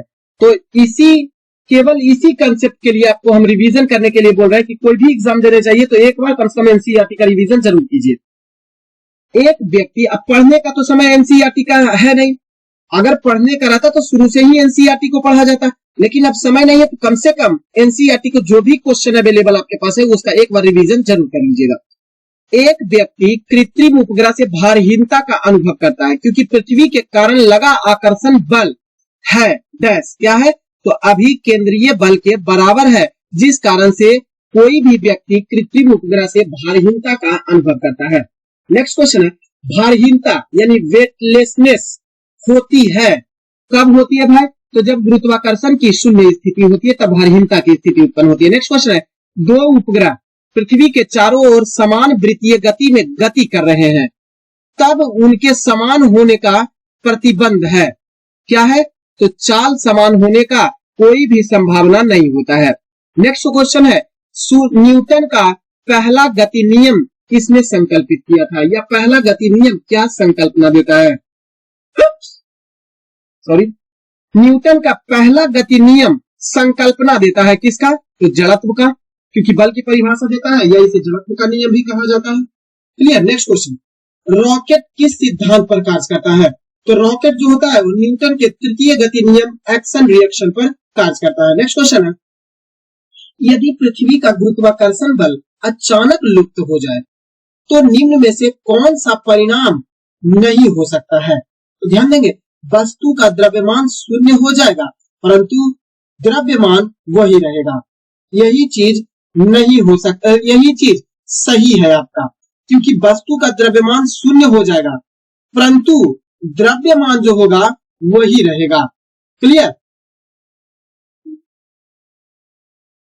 वस्तु का द्रव्यमान तो, अच्छा इसमें द्रव्यमान जो दिया हुआ है ध्यान देंगे, यहां द्रव्यमान दिया हुआ, यदि पृथ्वी का गुरुत्वाकर्षण बल अचानक लुप्त हो जाए तो कौन सा परिणाम होगा, तो आप यहाँ पर वस्तु का भार जो होगा वो शून्य हो जाएगा और द्रव्यमान जो होगा वही रहेगा, क्योंकि द्रव्यमान अपरिवर्तनीय होता है, कहीं भी जाएगा कोई वस्तु तो उसका द्रव्यमान निश्चित होता है, तो यहाँ पे चेंज करेंगे, द्रव्यमान यहाँ पे नहीं होगा, भार शून्य हो जाएगा और द्रव्यमान वही रहेगा। नेक्स्ट क्वेश्चन है, किसी लिफ्ट में बैठे हुए व्यक्ति को अपना भार कब अधिक प्रतीत होगा, तो जब वह ऊपर की ओर लिफ्ट त्वरित होगा तो अपना भार मूल भार की तुलना में अधिक प्रतीत होगा। क्लियर। नेक्स्ट क्वेश्चन, वर्षा की बूंदे गोलाकार होती है, क्यों भाई, तो क्योंकि पृष्ठीय तनाव के कारण ऐसा होता है, सरफेस टेंशन के कारण। नेक्स्ट क्वेश्चन है, वायु दाब मापी के पाठ्यांक में अचानक गिरावट आ जाए, यानी वायु दाब मापी का पाठ्यांक एकाएक नीचे गिर जाए तो ऐसे में आंधी तूफान आने का सूचक होता है, यानी मौसम तूफानी होने का संकेत मिलता है। लेकिन अगर पाठ्यांक धीरे धीरे नीचे गिरता है इसका मतलब है कि वर्षा होने का मौसम, वर्षा होने का संकेत मिलेगा, और जब पाठ्यांक धीरे धीरे ऊपर उठ रहा है इसका मतलब मौसम धीरे धीरे साफ हो रहा है। नेक्स्ट क्वेश्चन है, साबुन के बुलबुले के अंदर का दाब वायुमंडलीय दाब से क्या होता है, तो वायुमंडलीय दाब से अधिक होता है। नेक्स्ट क्वेश्चन है, जब कोई जहाज नदी से समुद्र में उतरता है तो इसका स्तर कुछ क्या होता है, ऊपर उठ जाता है, क्यों, क्योंकि नदी की तुलना में समुद्र के जल का घनत्व जो होता है वह अधिक होता है, यही कारण है कि वहां तैरना ज्यादा आसान होता है। नेक्स्ट क्वेश्चन है, लैंप की बत्ती में तेल ऊपर चढ़ने का क्या कारण होता है, तो इसका कारण केशिकत्व होता है, कैपिलरिटी होता है। नेक्स्ट क्वेश्चन है, बर्फ के पिघलने से इस पर क्या प्रभाव पड़ता है, बर्फ के पिघलने से इसके आयतन जो होते हैं वो घट जाते हैं, बर्फ जब पिघलता है तो इसका आयतन क्या हो जाता है, घट जाता है। आप देखेंगे 0 डिग्री सेल्सियस तापमान पर जल जो होता है वो बर्फ अवस्था में पाया जाता है और इस समय इसका आयतन जो होता है वो सर्वाधिक होता है। क्लियर। लेकिन जब 0 डिग्री से 4 डिग्री पर इस बर्फ को गर्म करेंगे, जब बर्फ को गर्म करेंगे तो ऐसे स्थिति में क्या होगा कि 4 डिग्री सेल्सियस पर ले जाएंगे तो आयतन में कमी हो जाएगा और 4 डिग्री सेल्सियस तापमान पर आयतन सबसे कम होगा लेकिन घनत्व सबसे ज्यादा होगा। नेक्स्ट क्वेश्चन है, जब किसी झील की तली से उठकर वायु का बुलबुला ऊपर सतह पर आता है तो इसका आकार क्या हो जाता है, इसका आकार बढ़ जाता है। नेक्स्ट क्वेश्चन है, बादलों के वायुमंडल में तैरने का क्या कारण होता है, अति उच्च घनत्व के कारण आसमान में बादल तैरते हैं। नेक्स्ट क्वेश्चन है, कोई नाव जल में नहीं डूबेगी यदि वह पानी हटाती है। कितना पानी हटाएगी भाई? तो अगर भार के बराबर पानी हटाती है, दोनों बराबर हो जाएगा, भार भी बराबर हो जाएगा और जल जो उसका जो नाव का वेट है वो बराबर हो जाएगा जितना उसके द्वारा हटाया गया जल है। तो ऐसे स्थिति में दोनों स्थिति बराबर हो जाएगा तो कभी भी वह डूबेगा नहीं। नेक्स्ट क्वेश्चन है, पूर्ण प्रत्यास्थ वस्तु क्या होता है? तो पूर्ण प्रत्यास्थ वस्तु जो है, लोहा पूरी तरीके से प्रत्यास्थ नहीं है। प्रत्यास्थ का मतलब क्या होता है? जिस पर चोट किया जा सकता है, जो आसानी से नहीं टूट सके, यानी चोट मारने पर वह टूटे नहीं। हीरा प्रत्यास्थ ही है। अब पूर्ण प्रत्यास्थ तो हीरा है नहीं। अब स्प्रिंग, इनमें से कोई नहीं ऐसा वस्तु है जो पूरी तरीका से प्रत्यास्थ वस्तु है। नेक्स्ट क्वेश्चन है, यदि किसी तौलिए के एक सिरे को पानी में डुबाया जाए तो दूसरे सिरे तक पानी अपने आप पहुंच जाता है, ऐसा किस कारण संभव हो पाता है? तो वही कैपिलरिटीज यानी केशिकत्व के कारण। नेक्स्ट क्वेश्चन है, गर्म सूप पीने पर ठंडे सूप की तुलना में अधिक स्वादिष्ट लगता है। यह क्वेश्चन ये भी रहता है कि गर्म खाना की तुलना में ठंडा भोजन जो होता है वो स्वादिष्ट कम लगता है और गर्म भोजन स्वादिष्ट ज्यादा लगता है। क्यों? पृष्ठ तनाव के कारण। अब गर्म भोजन का पृष्ठ तनाव क्या होता है? कम होता है, जिसके कारण से वह ज्यादा से ज्यादा मुंह के कैविटी में चारों तरफ फैल जाता है, जिसे सब प्रकार का स्वाद मुंह को मिल जाता है, जिस कारण से स्वादिष्ट लगता है। लेकिन ठंडा जो भोजन होता है उसका पृष्ठ तनाव अधिक होता है उस भोजन का, और वह ज्यादा मुंह में फैलता नहीं है, जिसके कारण से स्वाद नहीं मिल पाता है और वह हमें गर्म की तुलना में स्वादिष्ट नहीं लगता है। तो ठंडे सूप ध्यान देंगे, तो क्योंकि गर्म सूप का पृष्ठ तनाव जो होता है वो ठंडे सूप से कम होता है और मुंह में सभी जगह फैल जाता है, जिस कारण से गर्म सूप ज्यादा स्वादिष्ट लगता है। नेक्स्ट क्वेश्चन है, मिट्टी का तेल पानी के ऊपर इसलिए तैरता है क्योंकि, ऐसा इसलिए क्योंकि इसका घनत्व पानी के घनत्व से कम होता है। अब जिसका घनत्व कम होगा वो तैरेगा, इतना याद रखिएगा। जिसका घनत्व कम होगा उसकी तुलना दूसरे वस्तु की तुलना में जिस वस्तु, दो वस्तु है, अब जो वस्तु में जिसका घनत्व कम होगा वह दूसरे वस्तु पर आसानी से ऊपर में तैरेगा, और जिसका घनत्व ज्यादा होगा वो नीचे रहेगा, जिसका घनत्व कम रहेगा ऊपर रहेगा, इतना याद रखना। नेक्स्ट क्वेश्चन है, गैस से भरे गुब्बारे का नाखून की तुलना में सुई से काटना आसान क्यों होता है? ध्यान देंगे, सुई गुब्बारे पर नाखून की तुलना में अधिक दाव डालती है, क्योंकि दाब बराबर बल बट्टा क्षेत्रफल। जो ज्यादा नुकीला है वह दाब ज्यादा डालेगा, जिस कारण से वह आसानी से छेद कर लेगा। नेक्स्ट क्वेश्चन है, पृष्ठ तनाव यानी सरफेस टेंशन किसके कारण उत्पन्न होता है? तो पृष्ठ तनाव जो होता है वो अणुओं के मध्य, अणुओं के बीच संजक बल के कारण पृष्ठ तनाव यानी सरफेस टेंशन उत्पन्न होता है। क्लियर? नेक्स्ट क्वेश्चन है, रबर की अपेक्षा स्टील अधिक प्रत्यास्थ होता है, ऐसा क्यों? क्योंकि अधिक विरूपक बल की आवश्यकता पड़ती है, इस कारण से रबर की तुलना में स्टील जो होता है वो अधिक प्रत्यास्थ होता है। नेक्स्ट क्वेश्चन है, निम्नलिखित कथनों पर आपको विचार करना है और कौन सा सही है उस कथन पर आपको सही पर टिक लगाना है ग्रुप के रूप में। ध्यान देंगे, प्रत्यास्थता की सीमा के अंदर अनुदैर्ध्य प्रतिबल और अनुदैर्ध्य विकृति का अनुपात यंग प्रत्यास्थता गुणांक को दर्शाता है, बिल्कुल सही है। दूसरा है, प्रत्यास्थता की सीमा के अंदर अभिलंब प्रतिबल तथा आयतन विकृति का अनुपात आयतन प्रत्यास्थता गुणांक का दर्शाता है, यह भी बात बिल्कुल सही है। तो एक और दो दोनों सही होगा। नेक्स्ट क्वेश्चन है, निम्नलिखित कथनों पर आपको विचार करना है, ध्यान दीजिएगा। क्वार्ट्ज, फॉस्फर, ब्रॉन्ज लगभग पूर्ण प्रत्यास्थ वस्तु के उदाहरण है, बिल्कुल सही है। गीली मिट्टी, कीचड़ तथा मोम का टुकड़ा पूर्ण सुगठ्य वस्तु का उदाहरण है, यह भी सही है। तो एक और दो दोनों ही सही किया हुआ है। नेक्स्ट क्वेश्चन है, यदि साबुन के दो भिन्न भिन्न व्यास के बुलबुलों को एक नली द्वारा दूसरे के संपर्क में लगाया जाए तो क्या घटित होता है? तो ऐसे स्थिति में छोटा बुलबुला जो होता है और छोटा वह बड़ा बुलबुला और बड़ा हो जाता है, यानी छोटा जो बुलबुला होगा वो और छोटा हो जाएगा और बड़ा बुलबुला और बड़ा हो जाता है। Clear? Option number B. Next question है, जब किसी साबुन के बुलबुले को आवेशित किया जाता है तो निम्नलिखित में से क्या घटित होती है?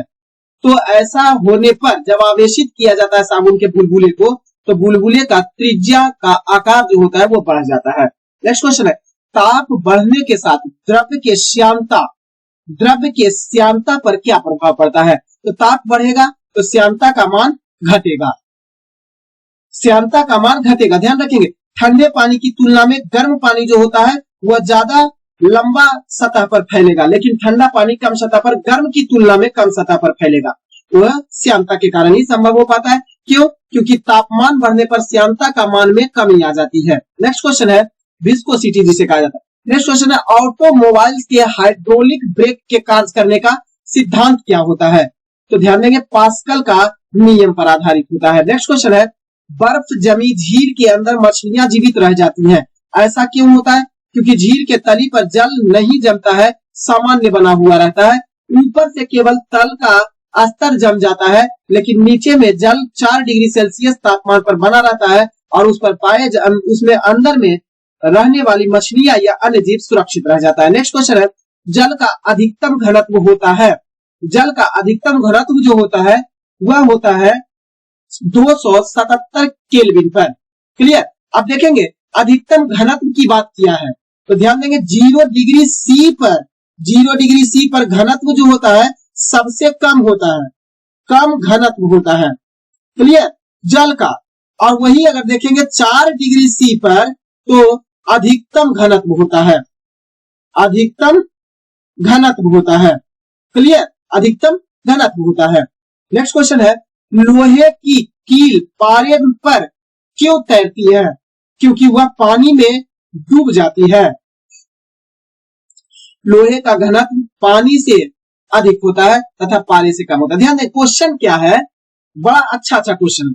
क्वेश्चन है लोहे की कील पानी पर तैरती है, लेकिन लोहे का कील जो है वो पारे की सतह पर तैरती है, लेकिन वही लोहे का कील पानी में डूब जाता है। ऐसा इसलिए होता है क्योंकि लोहे का घनत्व जो होता है वो पानी से अधिक होता है। और जिसका घनत्व हम कहें कि अधिक होगा वो नीचे जाएगा, और जिसका घनत्व कम होगा ऊपर रहेगा, तथा पारे से कम होता है। तो पारे से लोहे का घनत्व कम होता है, इसलिए पारा पर तैरता है, और पानी की तुलना में लोहे का घनत्व ज्यादा होता है, जिस कारण से वह डूब जाता है। Option number C. Next question है द्रव का ताप बढ़ने पर पृष्ठ तनाव यानी सरफेस टेंशन जो होता है वह कम हो जाता है। नेक्स्ट क्वेश्चन है किस कारण से पानी से बाहर निकालने पर शेविंग ब्रश के बाल आपस में चिपक जाते हैं? यह होता है सरफेस टेंशन, पृष्ठ तनाव के कारण। नेक्स्ट क्वेश्चन है पेड़ पौधे की शाखाओं, तनों तथा पत्तियों तक जल और आवश्यक लवण की क्रिया के द्वारा पहुंचते हैं। किस क्रिया के द्वारा? तो केशिकत्व यानी कैपिलरिटी के कारण पहुंचता है।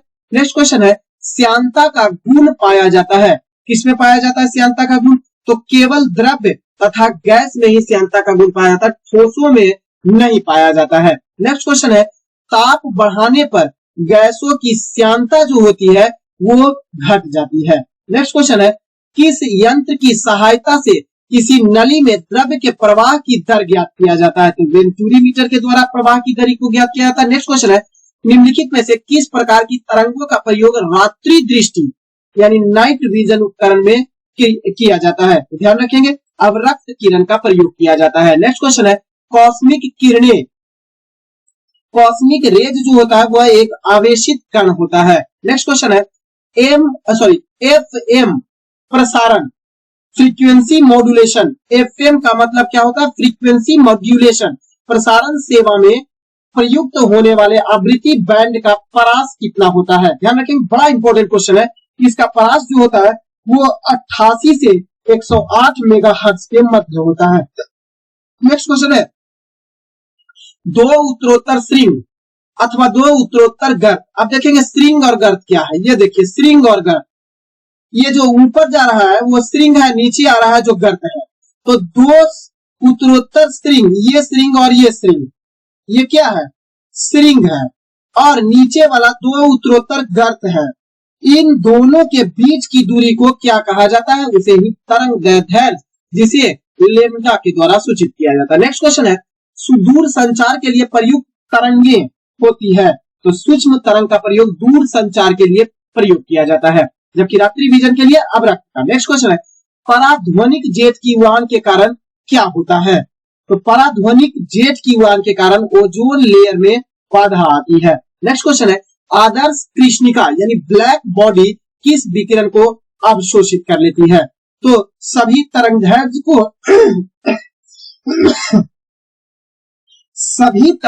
को अवशोषित करती है ब्लैक बॉडी।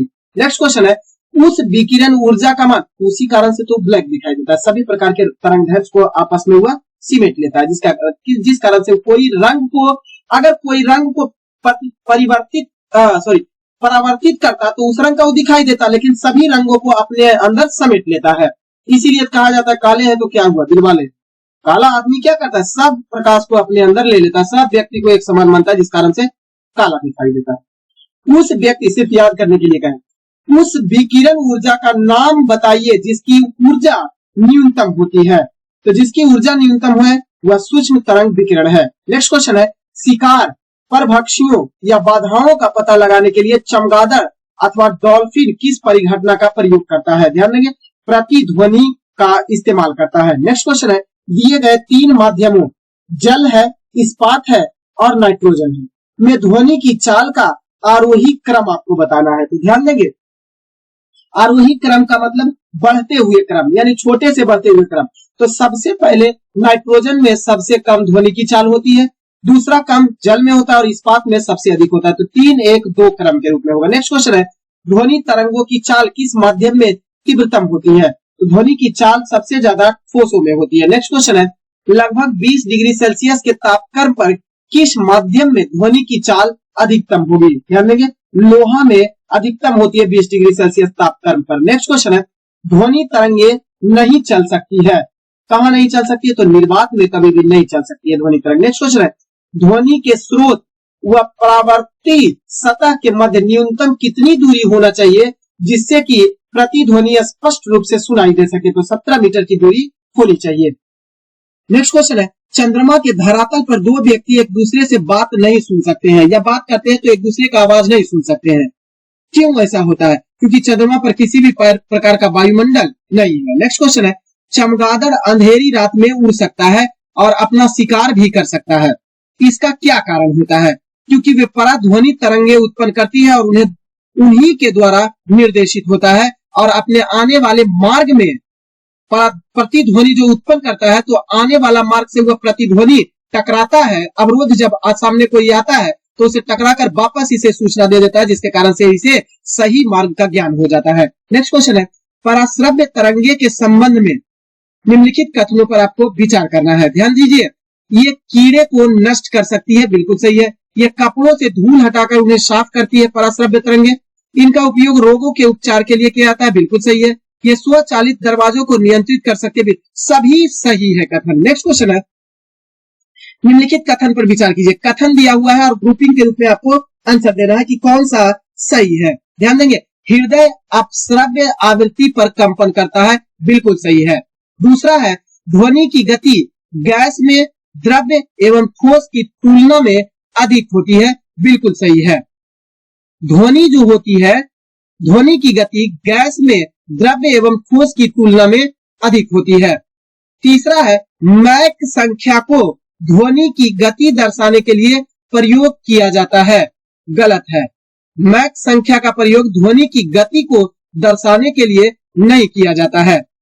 नेक्स्ट क्वेश्चन है, पराश्रव्य ध्वनि की आवृत्ति 20,000 हर्ट्ज से अधिक होती है। तो सही जो कथन है वो 1 है, 2 है और 4 आपका सही है।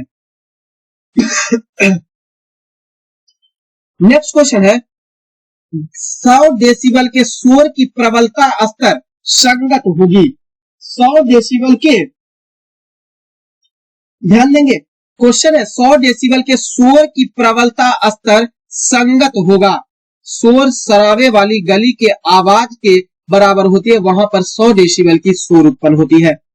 नेक्स्ट क्वेश्चन है, विश्व स्वास्थ्य संगठन के अनुसार एक नगर के लिए सुरक्षित ध्वनि प्रदूषण स्तर क्या होता है? 45 डेसिबल ध्वनि उत्पन्न होता है। नेक्स्ट क्वेश्चन है, जब सितार और बांसुरी पर एक ही स्वर बजाया जाता है, तो उनमें ध्वनि का भेद निम्नलिखित में से अंतर के कारण संभव हो पाता है। तो ध्वनि का गुणता होता है, जिसके कारण से घर में भी हम अलग अलग व्यक्तियों के द्वारा बोले गए आवाज को विभेदित कर देते हैं, पहचान जाते हैं कि कौन क्या बोला है या कौन व्यक्ति बोला, चाचा बोले हैं, भैया बोले हैं, दीदी बोली, इसके आवाज को पहचान जाते हैं। ध्वनि के गुणता के कारण। नेक्स्ट क्वेश्चन है, टेलीविजन के दूरस्थ नियंत्रण के लिए किस प्रकार के विद्युत चुंबकीय विकिरण का प्रयोग किया जाता है? तो दूरस्थ नियंत्रण के लिए अवरक्त किरण का प्रयोग किया जाता है। नेक्स्ट क्वेश्चन है, टेलीविजन प्रसारण में श्रव्य संकेतों को प्रेषित करने के लिए प्रयुक्त तकनीक जो होता है उसे क्या कहा जाता है? तो ध्यान देंगे, आवृत्ति आरोपण कहा जाता है। नेक्स्ट क्वेश्चन है, एक्स किरणें किस प्रकार की तरंगे होती है? तो एक्स किरण जो होता है वो एक विद्युत चुंबकीय तरंग होता है। विद्युत चुंबकीय तरंग जो होता है वो इस रूप में होता है, एक्स किरण, परावैंगनी किरण, दृश्य विकिरण, अवरक्त किरण, लघु रेडियो तरंग, दीर्घ रेडियो तरंग और गामा किरण को शामिल किया जाता है। यह सभी विद्युत चुंबकीय तरंग होता है, जिसे रेडियो में is very useful for x generation कहा जाता है, ट्रिक के रूप में। नेक्स्ट क्वेश्चन है, निम्न में से कौन ध्वनि के वेग पर निम्न में से कौन ध्वनि के वेग पर प्रभाव नहीं डालता है? तो दाब जो होता है ध्वनि के वेग पर कोई प्रभाव नहीं डालता है। नेक्स्ट क्वेश्चन है, आकाश नीला दिखाई पड़ता है, क्यों? क्योंकि नीले रंग का प्रकीर्णन जो होता है वो सबसे अधिक होता है, इसलिए आकाश नीला दिखाई देता है। नेक्स्ट क्वेश्चन है, अस्त होते समय सूर्य लाल दिखाई देता है, ऐसा क्यों? तो लाल रंग के प्रकीर्णन के कारण ऐसा संभव होता है। नेक्स्ट क्वेश्चन है, प्रसारित विश्व की संकल्पना आधारित होती है, किस पर आधारित होती है? तो ध्यान देंगे, डॉपलर प्रभाव पर आधारित होता है। नेक्स्ट क्वेश्चन है, सीटी स्कैन करने में प्रयोग में लाई जाती है, तो सीटी स्कैन में प्रयोग में लाई जाती है एक्स किरण का प्रयोग। नेक्स्ट क्वेश्चन है, ए कथन के रूप में दिया हुआ और कथन आर भी है, दो गो कथन दिया हुआ है, सही कथन का आपको चयन करना है। क्लियर?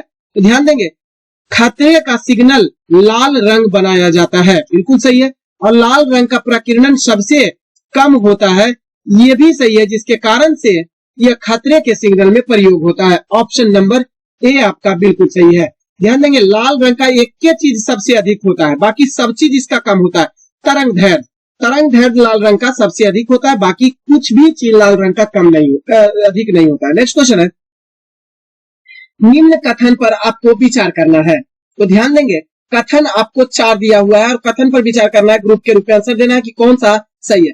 उष्मा इंजन एक उपकरण है जिसके द्वारा उष्मा ऊर्जा को यांत्रिक ऊर्जा में बदल दिया जाता है, बिल्कुल सही।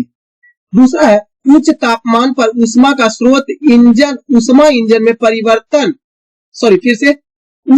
उच्च तापमान पर उष्मा का स्रोत उष्मा इंजन में अनिवार्य रूप में होता है तथा इसके पिस्टन तथा सिंक निम्न ताप पर होता है, बिल्कुल सही है। तीसरा है, डीजल इंजन में ईंधन की वाष्प तथा वायु का मिश्रण करने में प्रयुक्त होता है, बिल्कुल ही सही है। नेक्स्ट है, पेट्रोल इंजन की क्षमता डीजल इंजन से अधिक होती है, यह गलत हो जाएगा। ऑप्शन नंबर सी आपका बिल्कुल ही सही होगा, C number option. Clear? Next question है, निम्नलिखित को सुमेलित करना है, सूची 1 को सूची 2 से मिलान करना है। अब देखेंगे सूची 1 को सूची 2 से मिलान करने के लिए क्या है, तापमापी प्रक्रम जो होता है वो ताप सदैव इस पर नियत होता है क्योंकि समतापी है। क्वेश्चन है सूची 1 में समतापी प्रक्रम मतलब तापमान सदैव समान होगा, नियत होगा। दूसरा है, रुद्धोष्म प्रक्रम में उष्मा सदैव नियत होता है। समदाबीय प्रक्रम में क्या होता है, तो समदाबीय प्रक्रम में दाब सदैव नियत होता है, जबकि सम आयतनिक प्रक्रम में क्या होता है, तो इसमें सदैव आयतन जो होता है वो सदैव नियत होता है। तो ऑप्शन नंबर आपका सी बनता है 1, 3, 4, 2। नेक्स्ट क्वेश्चन है, रेल की पटरियों के जोड़ों के बीच थोड़ी जगह छोड़ दी जाती है, ऐसा क्यों होता है? ऑप्शन पढ़ेंगे, मौसमी तापमान परिवर्तन के कारण पटरियों को विकृति होने से बचाता है।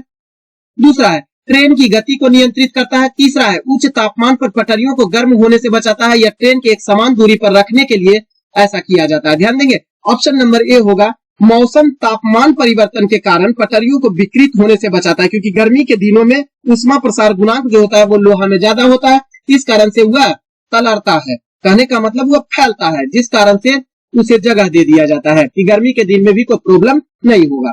नेक्स्ट क्वेश्चन है, सुमेलित करने वाला है, सूची 1 को सूची 2 के साथ मिलान करना है। ध्यान देंगे, संवहन जो होता है वो उष्मा रूपांतरण के कारण ऊष्मीय पदार्थों में वास्तविक गति होती है। दूसरा है विकिरण, विकिरण जो होता है वो ऊष्मा वैद्युतीय चुंबकीय विकिरण के रूप में निकलती है। तीसरा है चालक।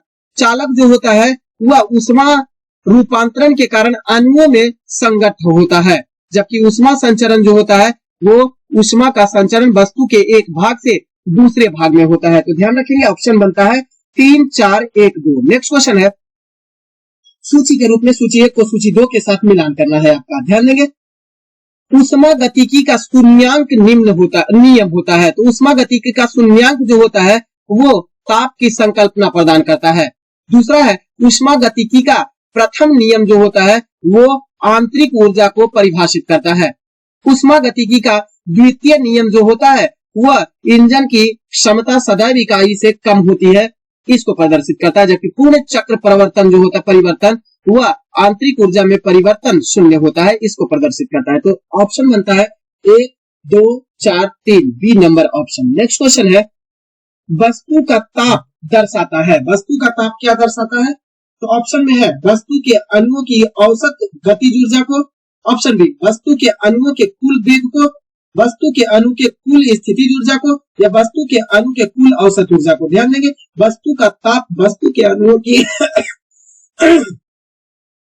वस्तु का ताप वस्तु के अणुओं की औसत गतिज ऊर्जा को दर्शाता है। सही आंसर होगा। नेक्स्ट क्वेश्चन है निम्न कथनों पर विचार करना, ग्रुप के रूप में आपका आंसर देना है। ध्यान देना है कि कौन सा कथन आपका सत्य है। ध्यान दीजिए रेफ्रिजरेटर गर्म वस्तु से ऊष्मा लेकर ठंडी वस्तु को देता है, ऐसी कोई बात नहीं है। नेक्स्ट क्वेश्चन है ऊष्मीय पंप ठंडी वस्तुओं में ऊष्मा लेकर गर्म वस्तुओं को देता है, गलत है। ऊष्मा का एसआई मात्रक कैलोरी होता है, यह भी गलत है। कैलोरी तो ऊर्जा के रूप में व्यक्त किया जाता है, तो ऊष्मा कहां से आ गया? 1 जूल बराबर 4.2 कैलोरी होता है, ये भी गलत है। तो इसमें से कोई भी नहीं है जो आपका सही होगा। नेक्स्ट क्वेश्चन है ताप गतिकी का प्रथम नियम संभवतः किससे संबंधित है? ध्यान देंगे ताप गतिकी का प्रथम नियम जो है वो ऊर्जा के संरक्षण का नियम प्रदर्शित करता है। नेक्स्ट क्वेश्चन है दो निकाय के बीच ऊष्मा के प्रवाह की दिशा किस पर निर्भर करती है? तो उनके अपने अपने तापमान पर निर्भर करता है। नेक्स्ट क्वेश्चन है निम्न में से किसमें संवहन होता है? तो संवहन द्रव्य में होता है और गैस में होता है, ठोसों में संवहन नहीं होता है। नेक्स्ट क्वेश्चन है एक सफेद तथा चिकनी सतह जो है वह क्या करता है? तो खराब अवशोषक होता है। सफेद जो होता है वो खराब ऊष्मा का अवशोषक होता है और चिकनी सतह ऊष्मा का अच्छा परावर्तक होता है, ध्यान रखेंगे। नेक्स्ट क्वेश्चन है किसी निकाय का विशिष्ट ऊष्मा क्षमता निर्भर करती है किस पर? तो निकाय के पदार्थ पर निर्भर करती है। नेक्स्ट क्वेश्चन है एल्यूमिनियम, तांबा, चमकदार स्टील की ऊष्मा चालकता का बढ़ता हुआ क्रम है। ध्यान देंगे 3 वस्तु आपको दिया हुआ है, चमकदार स्टील दिया हुआ है, एल्यूमिनियम है और तांबा है, और आपको ऊष्मा चालकता का बढ़ता हुआ क्रम दर्शाना है। तो ध्यान देंगे सबसे कम चमकदार स्टील में, उसके बाद एल्यूमिनियम में, सबसे ज्यादा तांबा में ऊष्मा का बढ़ता हुआ क्रम है। नेक्स्ट क्वेश्चन है जब कोई गैस निम्न दाब वाले क्षेत्र में फैलता है तो इसका आयतन क्या होता है? तो इसका आयतन होता है घट जाता है। नेक्स्ट क्वेश्चन है वायु में कार्बन डाइऑक्साइड की मात्रा बढ़ने से वायुमंडल का तापमान बढ़ता है क्योंकि यह अवशोषित करता है। क्या अवशोषित करता है? तो सौर विकिरण से अवरक्त भाग को अवशोषित करता है। नेक्स्ट क्वेश्चन है गैस तापमापी दाब तापमापी से अधिक संवेदनशील होता है, ऐसा क्यों होता है? क्योंकि द्रव्य से अधिक फैलता है गैस, इसलिए गैस तापमापी अधिक संवेदनशील होता है। नेक्स्ट क्वेश्चन है निम्न में से सबसे अधिक ऊष्मीय क्षमता वाला कौन है? तो जल सबसे अधिक ऊष्मीय क्षमता वाला होता है। नेक्स्ट क्वेश्चन है पहाड़ी इलाकों में ठंडी रातों में पाइपें अक्सर फट जाती है, ऐसा क्यों होता है? क्योंकि पाइप में उपस्थित जल जमता है और जमने पर जल का आयतन में वृद्धि हो जाता है, प्रसारित हो जाता है, जिस कारण से पाइप फट जाता है। नेक्स्ट क्वेश्चन है किसी गर्म दिन में हम पेड़ के नीचे ठंडा महसूस करते हैं जबकि टीन की चादर के नीचे ऐसा नहीं होता है। क्यों ऐसा नहीं होता है? क्योंकि पत्ते पानी छोड़ते हैं जो कि वाष्प बनकर कुछ ऊष्मा को सोख लिया जाता है, इसलिए हम पेड़ के नीचे ठंड महसूस करते हैं। नेक्स्ट क्वेश्चन है अगर बर्फ के 2 टुकड़े को आपस में परस्पर दबाया जाए तो टुकड़े परस्पर चिपक जाते हैं। ऐसा क्यों होता है? ऐसा इसलिए क्योंकि ज्यादा दाब पर बर्फ का गलनांक क्या होता है?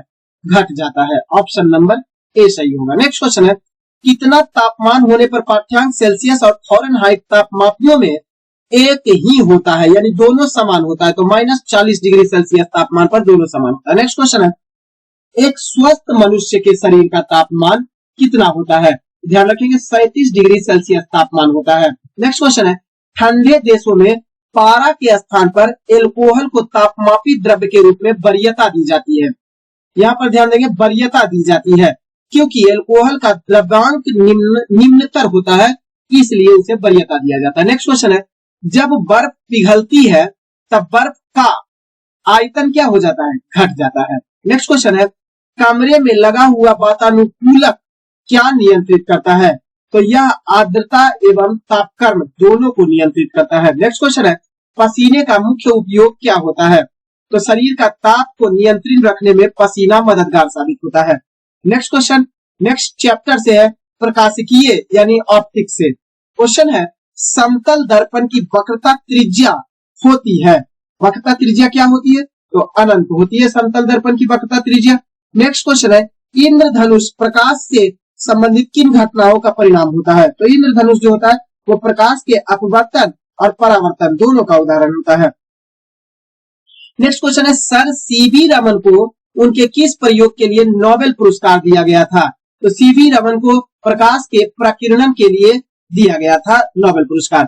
नेक्स्ट क्वेश्चन है, ऑप्टिकल फाइबर का इस्तेमाल नरिंदर कपानी नामक विद्वान ने 1952 ईस्वी में किया था। नेक्स्ट क्वेश्चन है, किसी व्यक्ति का पूरा प्रतिबिंब देखने के लिए एक समतल दर्पण की न्यूनतम ऊंचाई उस व्यक्ति की आधी होनी चाहिए। Option number B. Next question है, प्रकाश का रंग किससे निर्धारित होता है? तो प्रकाश का रंग उसके तरंगदैर्घ्य से निर्धारित होता है। नेक्स्ट क्वेश्चन है, पृथ्वी से देखने पर आकाश नीला दिखाई देता है, जिसका कारण क्या होता है? क्योंकि वायुमंडल में सूर्य के प्रकाश के लघुत्तर तरंगदैर्घ्य का प्रकीर्णन होता है।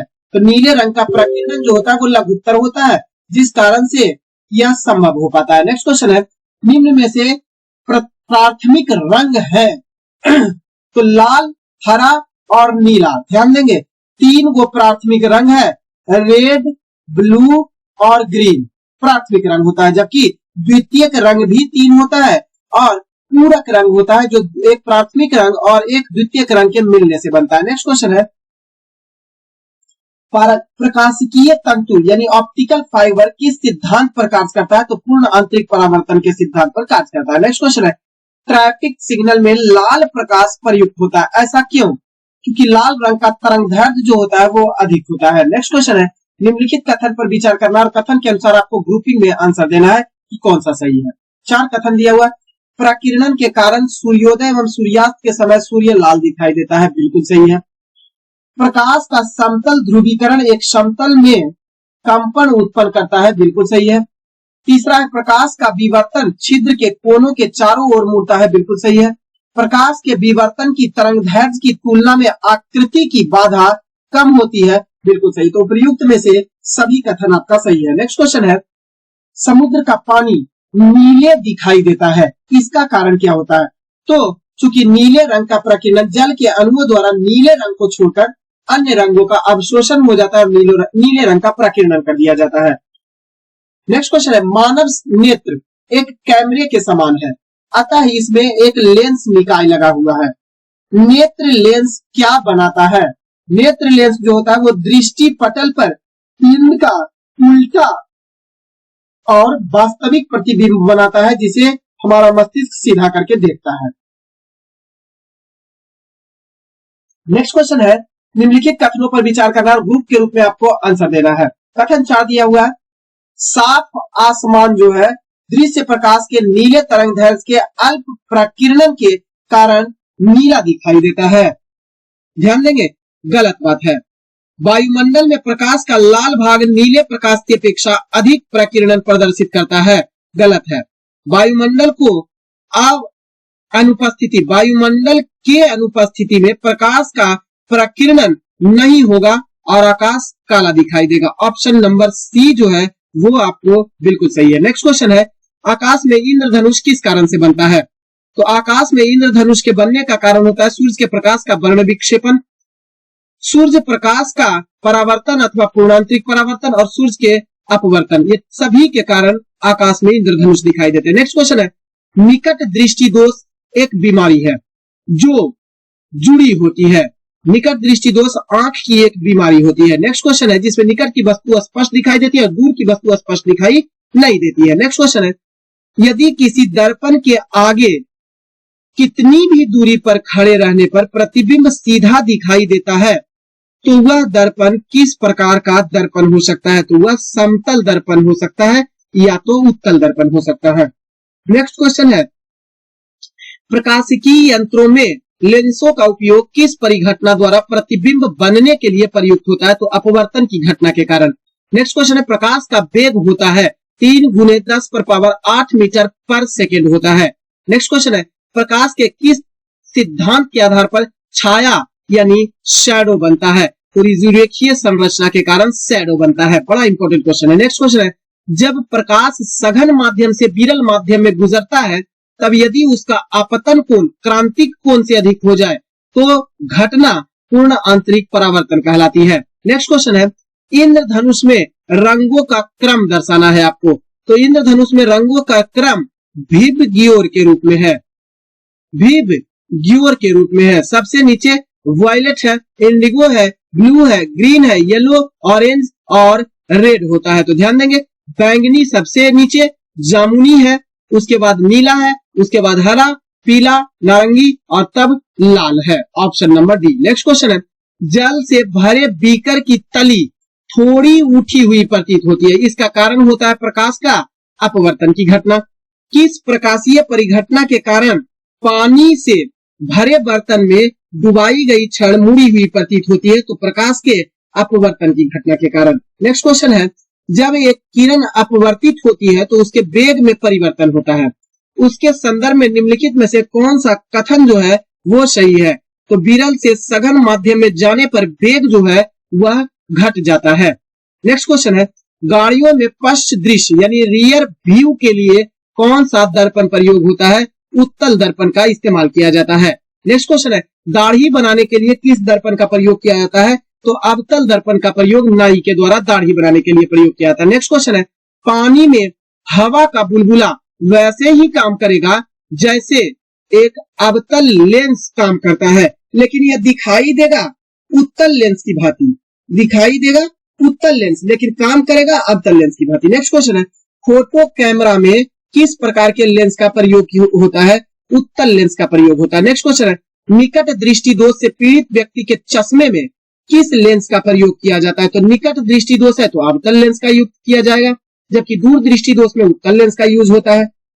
नेक्स्ट क्वेश्चन है, दूर दृष्टि दोष से पीड़ित व्यक्ति के चश्मे में जो लेंस लगाया जाता है वह उत्तल लेंस लगाया जाता है। नेक्स्ट क्वेश्चन है, दंत चिकित्सकों द्वारा किस प्रकार के दर्पण का उपयोग दांतों का बड़ा प्रतिबिंब देखने के लिए किया जाता है? ध्यान देंगे, अवतल दर्पण का इस्तेमाल किया जाता है। नेक्स्ट क्वेश्चन है, प्रकाश तरंगों के मार्ग में अवरोध आने पर अवरोध के किनारों से प्रकाश तरंगों का संचरण कर जाना वह कहलाता है प्रकाश का विवर्तन। नेक्स्ट क्वेश्चन है, एक माध्यम से दूसरे माध्यम में प्रवेश करने पर प्रकाश के गुणों पर क्या प्रभाव पड़ता है? तो आवृत्ति अपरिवर्तित रहती है, आवृत्ति में कोई परिवर्तन नहीं होता है तथा चाल एवं तरंगदैर्घ्य जो होता है वो बदल जाता है। Option number D. Next question है, सूर्य का प्रकाश पृथ्वी पर पहुंचता है कितने समय में पहुंचता है? तो अब सूर्य का प्रकाश पृथ्वी तक पहुंचने में लगभग 8 मिनट का समय लेता है।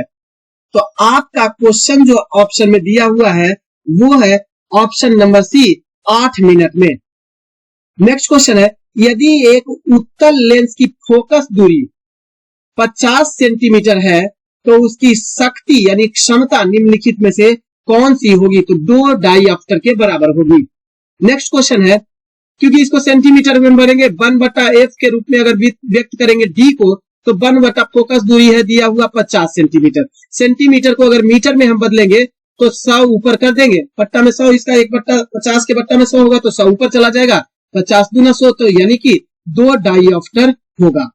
नेक्स्ट क्वेश्चन है, सूर्योदय से पहले तथा सूर्यास्त के पश्चात भी सूर्य अल्प समय के लिए दिखाई देता है।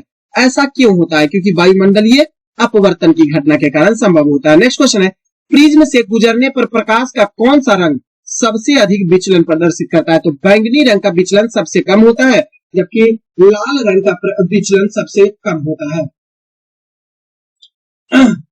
अच्छा, सबसे अधिक होता है विचलन, लाल रंग का विचलन जो होता है, प्रिज्म से गुजरने पर लाल रंग का विचलन जो होता है वो सबसे अधिक होता है, जबकि बैंगनी रंग का विचलन जो होता है वो कम होता है।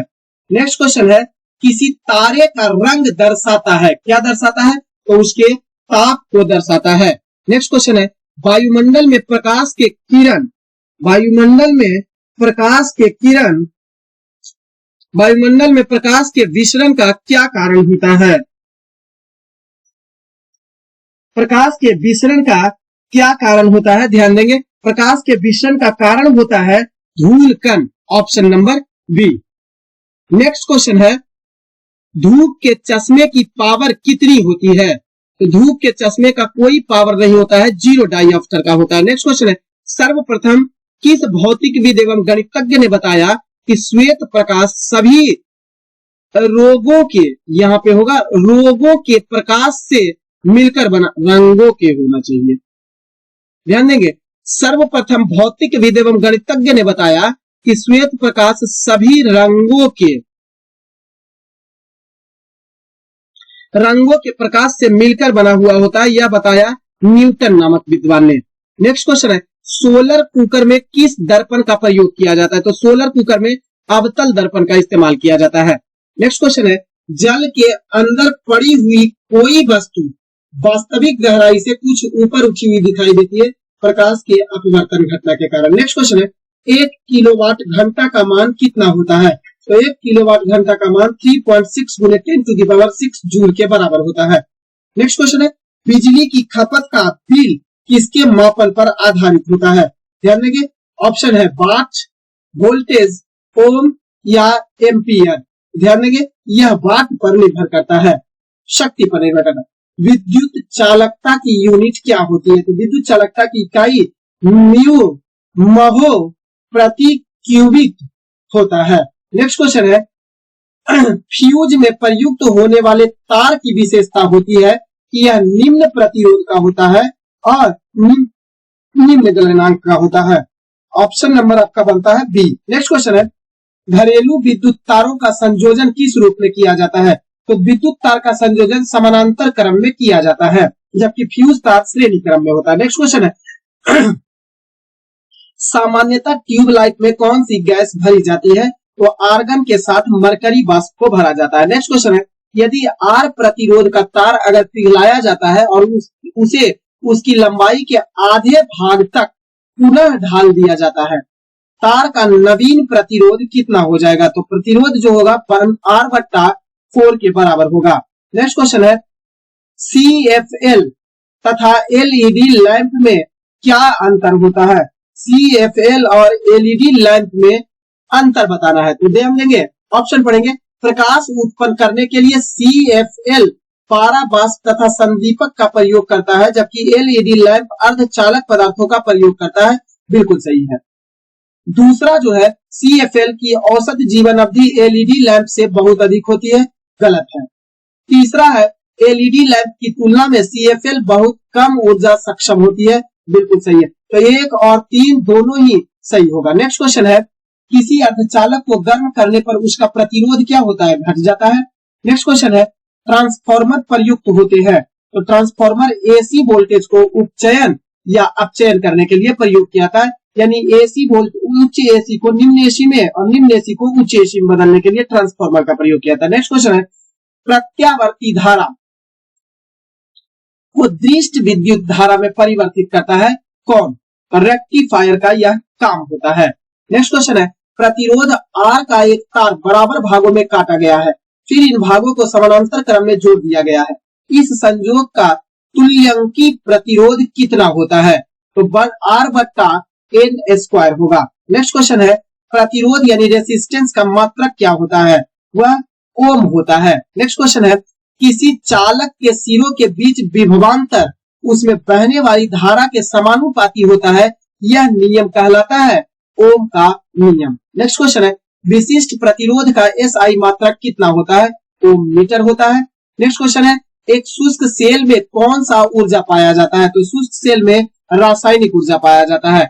नेक्स्ट क्वेश्चन है, एक समान शुष्क सेल में विद्युत अपघटय होता है।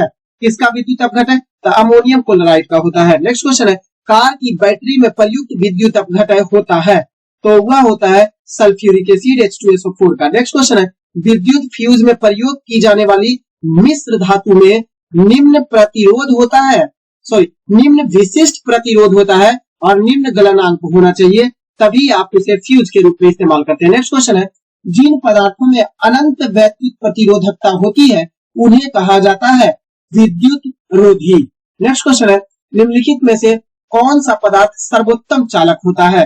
तो चांदी जो होता है वो सर्वोत्तम चालक का उदाहरण होता है, ध्यान देंगे। नेक्स्ट क्वेश्चन है, एक चालक की चालकता एवं प्रतिरोधकता का गुण निर्भर करता है, सभी चालकों पर बराबर निर्भर करता है। नेक्स्ट क्वेश्चन है, आदर्श वोल्ट मीटर का प्रतिरोध कितना होता है? तो अनंत होता है आदर्श वोल्ट मीटर का प्रतिरोध, जबकि आदर्श आमीटर का प्रतिरोध कितना होता है? सुनिए, इसमें लिख लेंगे, आदर्श आमीटर का प्रतिरोध जो होता है वो शून्य होता है। नेक्स्ट क्वेश्चन है, पुनर्भरण सेल यानी रिचार्जेबल सेल में किस प्रकार की ऊर्जा संग्रहित होती है? रासायनिक ऊर्जा संग्रहित होती है।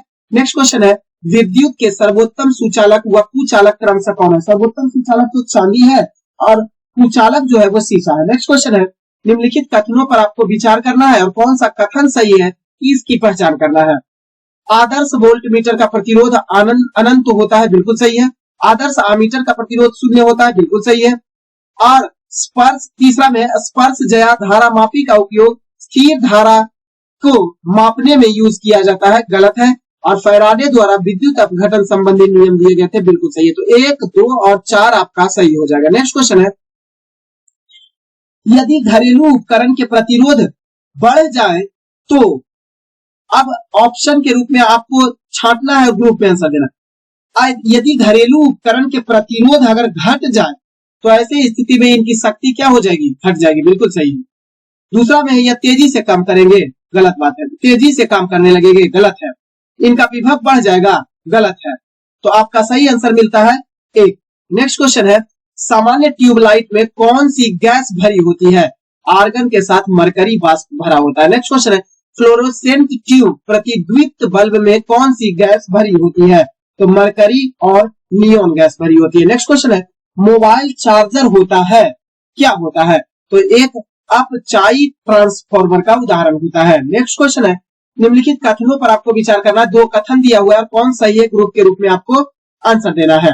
क्लियर? ध्यान देंगे, प्रति चुंबकीय पदार्थ अस्थायी चुंबक से आकर्षित हो जाते हैं, गलत है। प्रति चुंबकीय पदार्थ कभी भी आकर्षित नहीं होंगे, गलत हो जाएगा।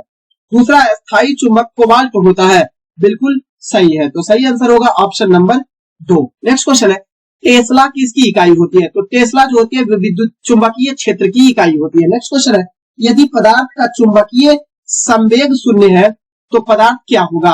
प्रति चुंबकीय पदार्थ होगा। नेक्स्ट क्वेश्चन है, चुंबकत्व की विधि है, तो चुंबकत्व की विधि क्या है? चुंबक को पीटना चुंबकत्व की विधि होती है। नेक्स्ट क्वेश्चन है, यदि एक आवेशित कण चुंबकीय क्षेत्र के समानांतर निश्चित वेग से प्रक्षेपित किया जाता है तो यह करेगा, क्या करेगा? बिना पथ परिवर्तन के लगातार उसी गति से गतिमान हो जाएगा। नेक्स्ट क्वेश्चन है, पदार्थ में चुंबकत्व किस कारण होता है? तो इलेक्ट्रॉन के वृत्तीय गति के कारण ही चुंबकत्व का गुण पाया जाता है। नेक्स्ट क्वेश्चन है, विद्युत धारा के चुंबकीय प्रभाव की खोज किसके द्वारा किया गया था? तो विद्युत धारा के चुंबकीय प्रभाव की खोज ऑरस्टेड के द्वारा किया गया था। ढक गया है लोगों से। तो विद्युत धारा के चुंबकीय प्रभाव की खोज किसने की थी? तो ऑरस्टेड के द्वारा किया गया था, ध्यान रखेंगे। नेक्स्ट क्वेश्चन है, चुंबकीय कंपास की सुई किस ओर इंगित करती है? तो चुंबकीय कंपास की हुई सुई जो होती है वो चुंबकीय उत्तर और चुंबकीय दक्षिण ध्रुव को संकेत करती है। नेक्स्ट क्वेश्चन है, निम्न में से कौन प्रति चुंबकीय यानी डाई मैग्नेटिक पदार्थ होता है। ध्यान देंगे, बिस्मथ जो होता है वो प्रति चुंबकीय यानी डाई मैग्नेटिक होता है, बाकी सभी जो होता है वो चुंबकीय होता है यानी मैग्नेटिक सब्सटेंस होते हैं। नेक्स्ट क्वेश्चन है, एक समान चुंबकीय क्षेत्र में चुंबकीय बल रेखाएं होनी चाहिए, एक दूसरे के समानांतर होनी चाहिए। नेक्स्ट क्वेश्चन है, फ्लेमिंग के दाएं हाथ के नियम का उपयोग किसकी दिशा ज्ञात करने में किया जाता है?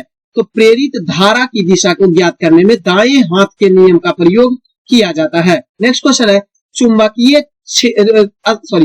अस्थायी चुंबक किस पदार्थ से बनाए जाते हैं? तो अस्थायी चुंबक जो होते हैं वो इस्पात से बनाए जाते हैं। नेक्स्ट क्वेश्चन है, जब दंड चुंबक को लंबाई के अनुदैर्ध्य में 2 बराबर भागों में बांट दिया जाता है तो प्रत्येक टुकड़े का ध्रुव जो होता है वह आधा हो जाता है।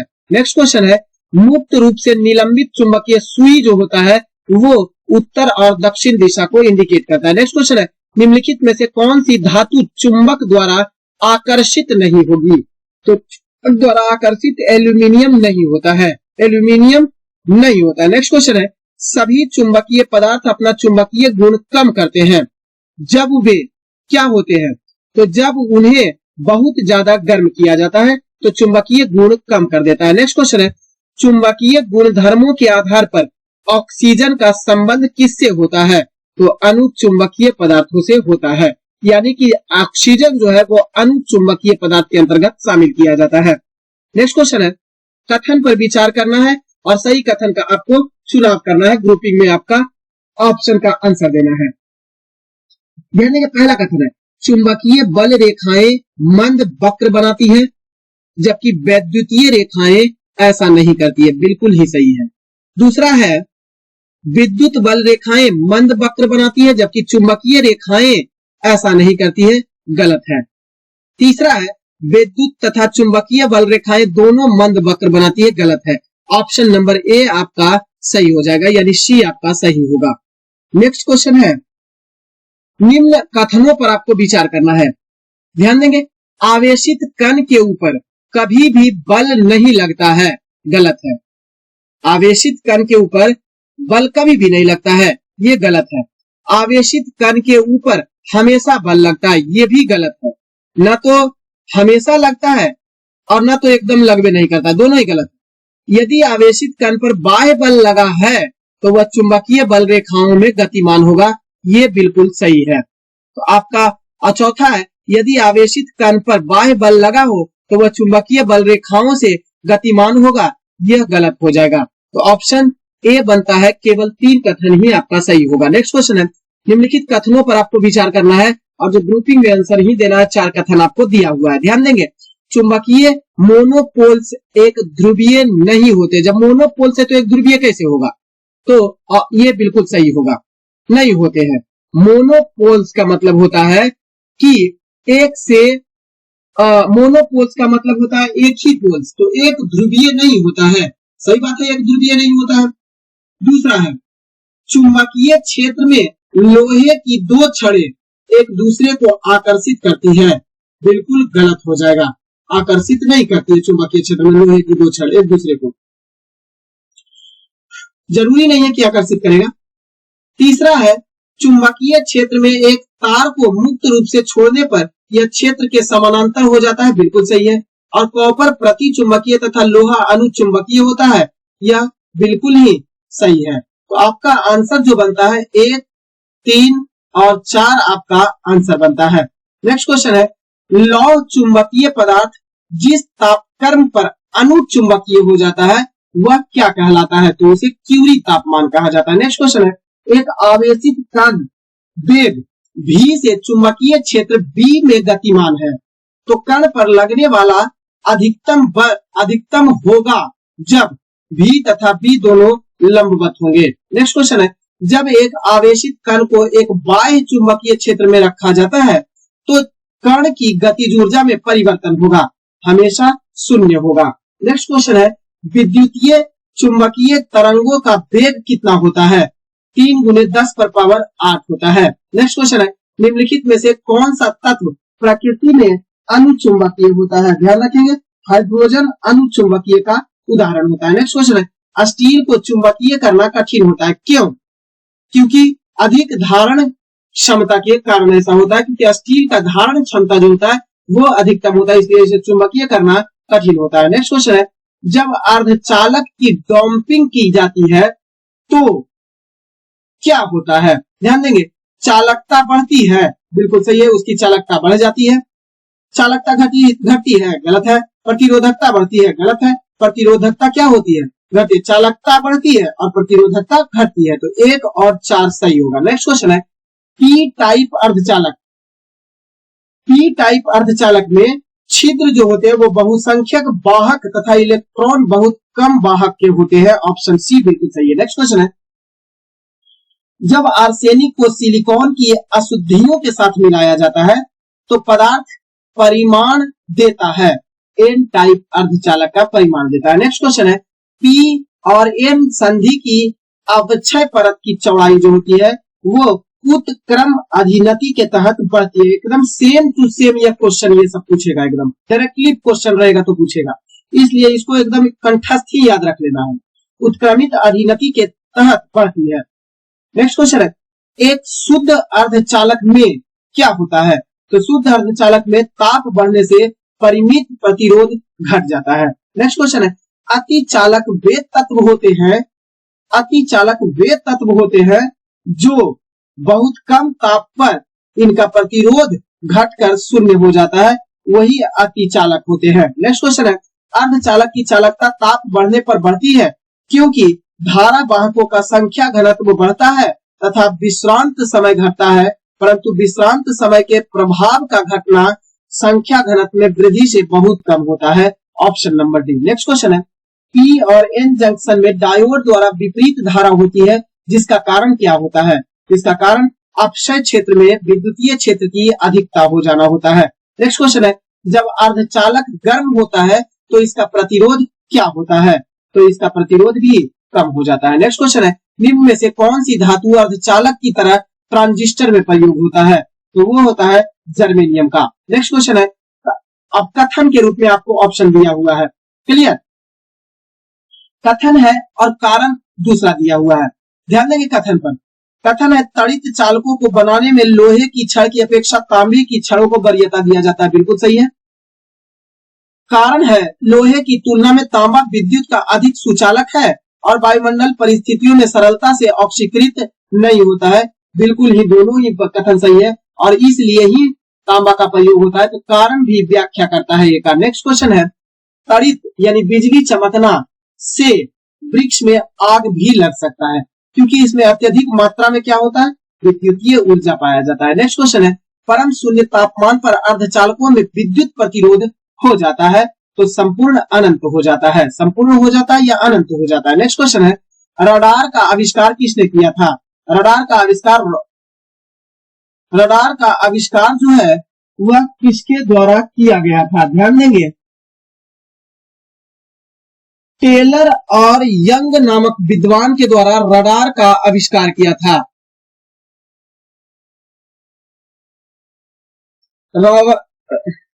ध्यान देंगे, रडार का आविष्कार किसके द्वारा किया गया था? यंग के द्वारा, टेलर और यंग के द्वारा किया गया था। नेक्स्ट क्वेश्चन है, निम्नलिखित में से किस कण को त्वरित करने के लिए साइक्लोट्रॉन का उपयोग किया जाता है? तो प्रोटॉन का कण को त्वरित करने के लिए साइक्लोट्रॉन का इस्तेमाल किया जाता है। नेक्स्ट क्वेश्चन है, सूर्य में ऊर्जा का निर्माण होता है। सूर्य में ऊर्जा का निर्माण होता है किसके कारण से? तो ध्यान देंगे, सूर्य में ऊर्जा का निर्माण नाभिकीय संलयन के द्वारा होता है। Option number B. Next question है, तारे अपनी ऊर्जा निम्नलिखित में से किस प्रकार प्राप्त करते हैं? तो तारे अपनी ऊर्जा नाभिकीय संलयन के द्वारा प्राप्त करता है। सूर्य हो या तारा हो, नाभिकीय संलयन के द्वारा ऊर्जा प्राप्ति करता है। तारों में अक्षय ऊर्जा के स्रोत का क्या कारण होता है? तो हाइड्रोजन का हीलियम में परिवर्तन होना ही तारा या सूर्य में अक्षय ऊर्जा का कारण बनता है। कौन सा कथन नाभिकीय विखंडन से संबंधित नहीं है? तो तारों में ऊर्जा उत्पन्न करना ये नाभिकीय संलयन से संबंधित होता है। नाभिकीय संलयन से संबंधित होता है। नेक्स्ट क्वेश्चन है, एक कृत्रिम उपग्रह में विद्युत ऊर्जा का स्रोत क्या होता है? सौर सेल होता है। नेक्स्ट क्वेश्चन है, आधुनिक चिकित्सा विज्ञान में नाभिकीय नैदानिक चिकित्सा और उपचार के प्रभावी उपकरणों के स्वरूप में उभर रही है। यह वास्तव में क्या है? तो यह वास्तव में रेडियो आइसोटोप्स के उदाहरण है। नेक्स्ट क्वेश्चन है, कथन दिया हुआ है और आपको ग्रुप के रूप में आंसर का चूज करना है। ध्यान देंगे कौन सा कथन आपका सही है, पढ़ेंगे। प्रत्येक विखंडन अभिक्रिया में अपेक्षाकृत अधिक न्यूट्रॉन निर्मुक्त होते हैं, बिल्कुल सही है। न्यूट्रॉन विखंडन प्रक्रियाओं में तुरंत हिस्सा लेते हैं, गलत है। तीसरा है, द्रुत न्यूट्रॉन ग्रेफाइट द्वारा मंदित कर लिए जाते हैं, बिल्कुल सही है। और विखंडन प्रक्रिया में निर्मुक्त प्रत्येक न्यूट्रॉन आगे और विखंडन की जाती है, गलत है। तो ध्यान देंगे 1 और 3 जो है वह आपका सही हो जाएगा। नेक्स्ट क्वेश्चन है, परमाणु रिएक्टर क्या होते हैं? तो आणविक भट्ठी होता है जिसे परमाणु रिएक्टर कहा जाता है। नेक्स्ट क्वेश्चन है, भारत में प्रचुर मात्रा में उपलब्ध महत्वपूर्ण नाभिकीय ईंधन थोरियम होता है। नेक्स्ट क्वेश्चन है, एक रेडियोधर्मी तत्व जिसके भारतवर्ष में बड़े भंडार है वो है थोरियम। नेक्स्ट क्वेश्चन है, निम्नलिखित में से कौन सा तत्व परमाणु ईंधन की श्रेणी में नहीं आता है? तो परमाणु ईंधन की श्रेणी में कैडमियम को शामिल नहीं किया जाता। नेक्स्ट क्वेश्चन है, निम्नलिखित में से कौन सा ईंधन नहीं है? इसमें कौन है जो ईंधन का उदाहरण नहीं होता है? ध्यान देंगे हीलियम जो है वह ईंधन के रूप में यूज नहीं होता है। नेक्स्ट क्वेश्चन है, निम्नलिखित में से किसका नाभिकीय ईंधन के रूप में प्रयोग नहीं किया जाता है? तो कैल्शियम का प्रयोग ऑप्शन सी में है, नहीं किया जाता है। नेक्स्ट क्वेश्चन है, किसका परमाणुीय ईंधन के रूप में प्रयोग नहीं किया जाता है? खूब तरीका से क्वेश्चन घुमा घुमा के पूछा है, एक ही क्वेश्चन को कई ऑप्शन के रूप में पूछ दिया। तो यूरेनियम का प्रयोग होता है, थ्योरियम का होता है, प्लूटोनियम का होता है, लेड सीसा का नहीं होता है परमाणुीय ईंधन के रूप में। नेक्स्ट क्वेश्चन है, न्यूक्लियर बम बनाने के लिए निम्नलिखित में से किसका प्रयोग किया जाता है? ध्यान देंगे यूरेनियम का प्रयोग किया जाता है। निम्नलिखित में से कौन सा यूरेनियम समस्थानिक परमाणु ऊर्जा संयंत्र में ऊर्जा उत्पन्न करने में प्रयोग किया जाता है? यूरेनियम 235 का इस्तेमाल किया जाता है। ये बड़ा इंपॉर्टेंट है, इसको याद रखिएगा। नेक्स्ट क्वेश्चन है, विद्युत उत्पन्न करने के लिए कौन सी धातु का उपयोग किया जाता है? यूरेनियम धातु का इस्तेमाल किया जाता है। नेक्स्ट क्वेश्चन है, नाभिकीय संयंत्रों में ग्रेफाइट का उपयोग किया जाता है, किस लिए? ग्रेफाइट का उपयोग जो किया जाता है वो भी मंदक मॉडरेटर के रूप में भारी जल एवं ग्रेफाइट का इस्तेमाल किया जाता है। क्लियर? नेक्स्ट क्वेश्चन है, सुमेलित करना है कि कौन कहां एक परमाणु शक्ति केंद्र है और राज्य में। कलपक्कम जो है वह तमिलनाडु में है, नरौरा जो है वह उत्तर प्रदेश में है, काकड़ापारा गुजरात में है और ट्राम्बे महाराष्ट्र में है। तो ध्यान देंगे 3, 1, 2, 4 होगा। तो 3, 1, 2, 4 option number B. Next question है, नाभिकीय रिएक्टर में निम्नलिखित में से किसे मंदक के रूप में इस्तेमाल किया जाता है? तो भारी जल और ग्रेफाइट का प्रयोग जो होता है वो मंदक के रूप में मॉडरेटर के रूप में यूज होता है। नेक्स्ट क्वेश्चन है, एक ब्रीडर रिएक्टर होता है। एक ब्रीडर रिएक्टर इसको करेंगे। एक ब्रीडर रिएक्टर जो होता है वह क्या होता है? तो जो विखंडित होने वाले पदार्थ को उससे अधिक उत्पन्न करता है उसे फास्ट ब्रीडर रिएक्टर कहा जाता है। नेक्स्ट क्वेश्चन है, पोखरण परमाणु परीक्षण 1947 का आधिकारिक कोड क्या था? स्माइलिंग बुद्धा था। नेक्स्ट क्वेश्चन है, मई 1998 में पोखरण में भारत ने 5 परमाणु परीक्षण किए थे। पोखरण किस राज्य में स्थित है? ध्यान देंगे राजस्थान राज्य में स्थित है। नेक्स्ट क्वेश्चन है, नाभिकीय रिएक्टर और परमाणु बम में क्या अंतर होता है? ध्यान देंगे नाभिकीय रिएक्टर में श्रृंखला अभिक्रिया नियंत्रित होती है लेकिन परमाणु बम में ऐसा नहीं होता है। नेक्स्ट क्वेश्चन है, एक रेडियो एक्टिव पदार्थ की अर्ध आयु 4 महीने है। इस पदार्थ के 3/4 भाग का क्षय होने में कितना समय लग जाएगा? तो 8 महीने का समय लग जाएगा। क्लियर? 4 महीने अर्ध आयु होने का है और 3/4 भाग इसको पूरा होना है तो 8 महीने लगेगा। नेक्स्ट क्वेश्चन है, एक रेडियोधर्मी पदार्थ की अर्ध आयु 10 दिन है। इसका अभिप्राय यह है कि यह 3/4 भाग का विघटन 20 दिन में हो जाएगा इसका। नेक्स्ट क्वेश्चन है, हाइड्रोजन बम विकसित किया था किसके द्वारा? तो एडवर्ड टेलर नामक विद्वान ने। नेक्स्ट क्वेश्चन है, परावर्तक दूरबीन यानी रिफ्लेक्टर टेलीस्कोप का आविष्कार किसने किया था? आइजैक न्यूटन के द्वारा किया गया था। नेक्स्ट क्वेश्चन है, हिग्स बोसोन को संज्ञा दी जाती है गॉड पार्टिकल के रूप में। निम्नलिखित में से किस कण पर शून्य आवेश होता है? तो न्यूट्रॉन आवेशहीन होता है, न्यूट्रल होता है। नेक्स्ट क्वेश्चन है, भूकंप की तीव्रता मापने वाले यंत्र को क्या कहा जाता है? सिस्मोग्राफ के रूप में व्यक्त किया जाता है। नेक्स्ट क्वेश्चन है, रडार का आविष्कार किसने किया था? तो वाटसन वाट के द्वारा रडार का आविष्कार किया गया था। नेक्स्ट क्वेश्चन है, बोलोमीटर का प्रयोग किसे मापने के लिए किया जाता है? तो बोलोमीटर जो होता है वो तापमान को मापने में इस्तेमाल किया जाता है। नेक्स्ट क्वेश्चन है, वीडियो टेप का आविष्कार किसने किया था? ध्यान देंगे, चार्ल्स गिन्सबर्ग ने वीडियो टेप का आविष्कार किया था। नेक्स्ट क्वेश्चन है, टेलीविजन यानी टीवी का आविष्कार जे.एल. बेयर्ड के द्वारा किया गया था। नेक्स्ट क्वेश्चन है कि इलेक्ट्रॉन सूक्ष्मदर्शी का आविष्कार किसके द्वारा? तो नॉल एवं रुस्का नामक विद्वान के द्वारा इलेक्ट्रॉन माइक्रोस्कोप की खोज किया गया था। नेक्स्ट क्वेश्चन है, एक्सरे का आविष्कार किसने किया था?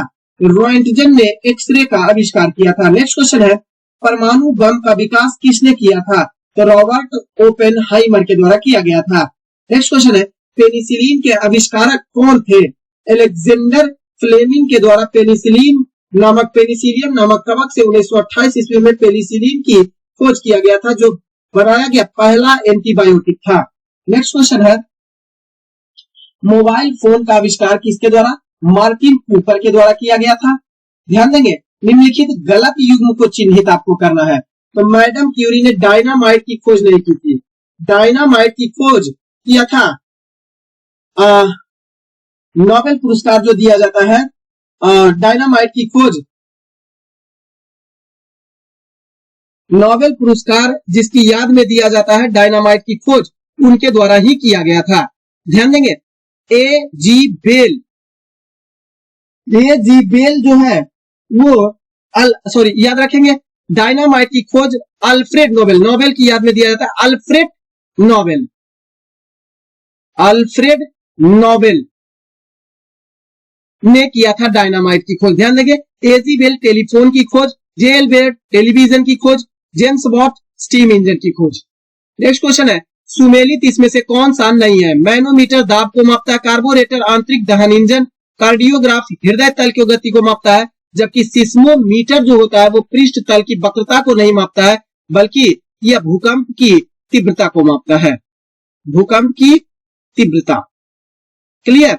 नेक्स्ट क्वेश्चन है, निम्न में कौन सुमेलित नहीं है?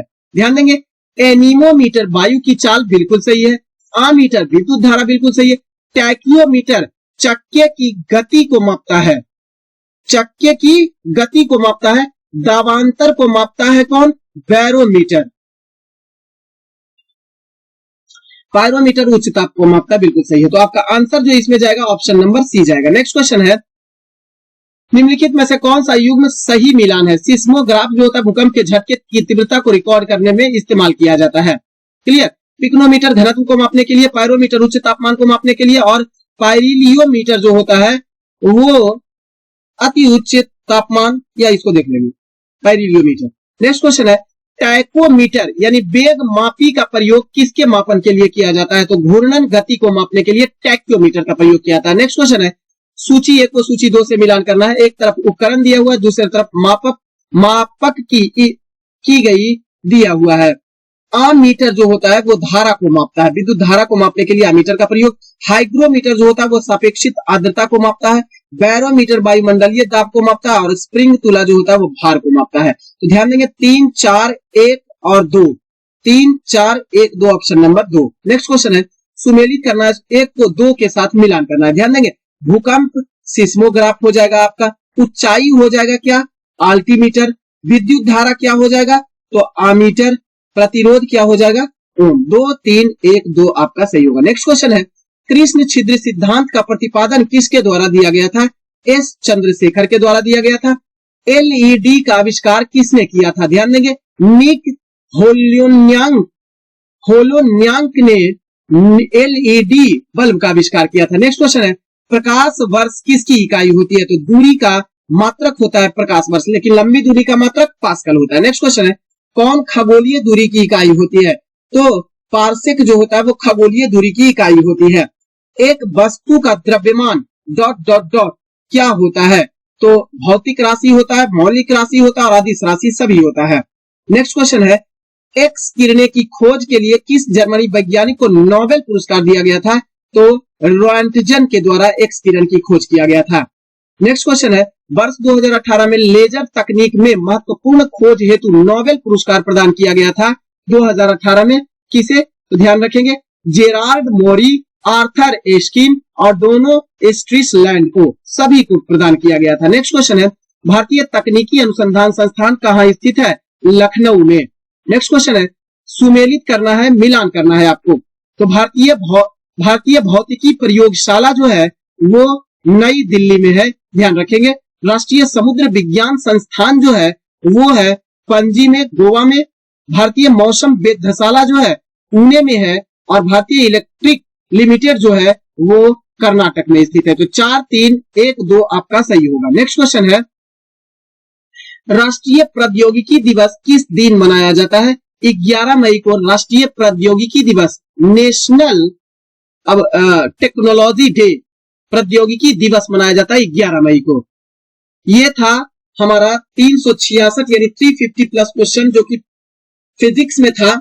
और अगर एग्जाम से पहले इसको अगर रिवीजन करके एक बार कम से कम सुन के टोटल क्वेश्चन को अगर सुन के जाते हैं तो मेरा यह विश्वास है कि आपका साइंस में, आपके एग्जाम में साइंस में कम से कम 70 से 80% क्वेश्चन को आप साइंस में बना सकते हैं, कोई डाउट नहीं है। तो आप इन सभी जितना भी अभी एग्जाम से पहले आपको दे रहे हैं वो सारा का सारा आप रिवीजन कर लीजिएगा, आपके लिए काफी बेनिफिट होगा। और ऊपर से जो बीएसएससी का सेट प्रैक्टिस चला रहे हैं वो अभी तो प्रीवियस ईयर का 2-3 दिन प्रीवियस ईयर का चलेगा जो क्वेश्चन पूछा बिहार सचिवालय में। उसके बाद फिर रेगुलर सेट प्रैक्टिस जब तक एग्जाम होता, अभी तो मेंस का एग्जाम भी होगा, तो मेंस के भी लेवल को हम साथ लेके ही चल रहे हैं। तो वो लगातार क्वेश्चन आपको 75 का मिलता रहेगा, उसका भी आप अनुसरण करते हैं तो अच्छा खासा एक क्वेश्चन का कलेक्शन आपको मिल जाता है। चलिए आज की सेवा को देते हैं विराम। अगर केसरिया यूट्यूब चैनल पर आप नए हैं तो सब्सक्राइब कर लीजिएगा, वीडियो अच्छा लगता है तो लाइक कीजिएगा और शेयर भी कर दिया कीजिएगा। आज की सेवा को देते विराम, शेष की चर्चा करेंगे अगले किसी सेट प्रैक्टिस में। तब तक के लिए आप खुश रहिए, मुस्कुराते रहिए और अपने प्रैक्टिस को बरकरार रखिए। धन्यवाद।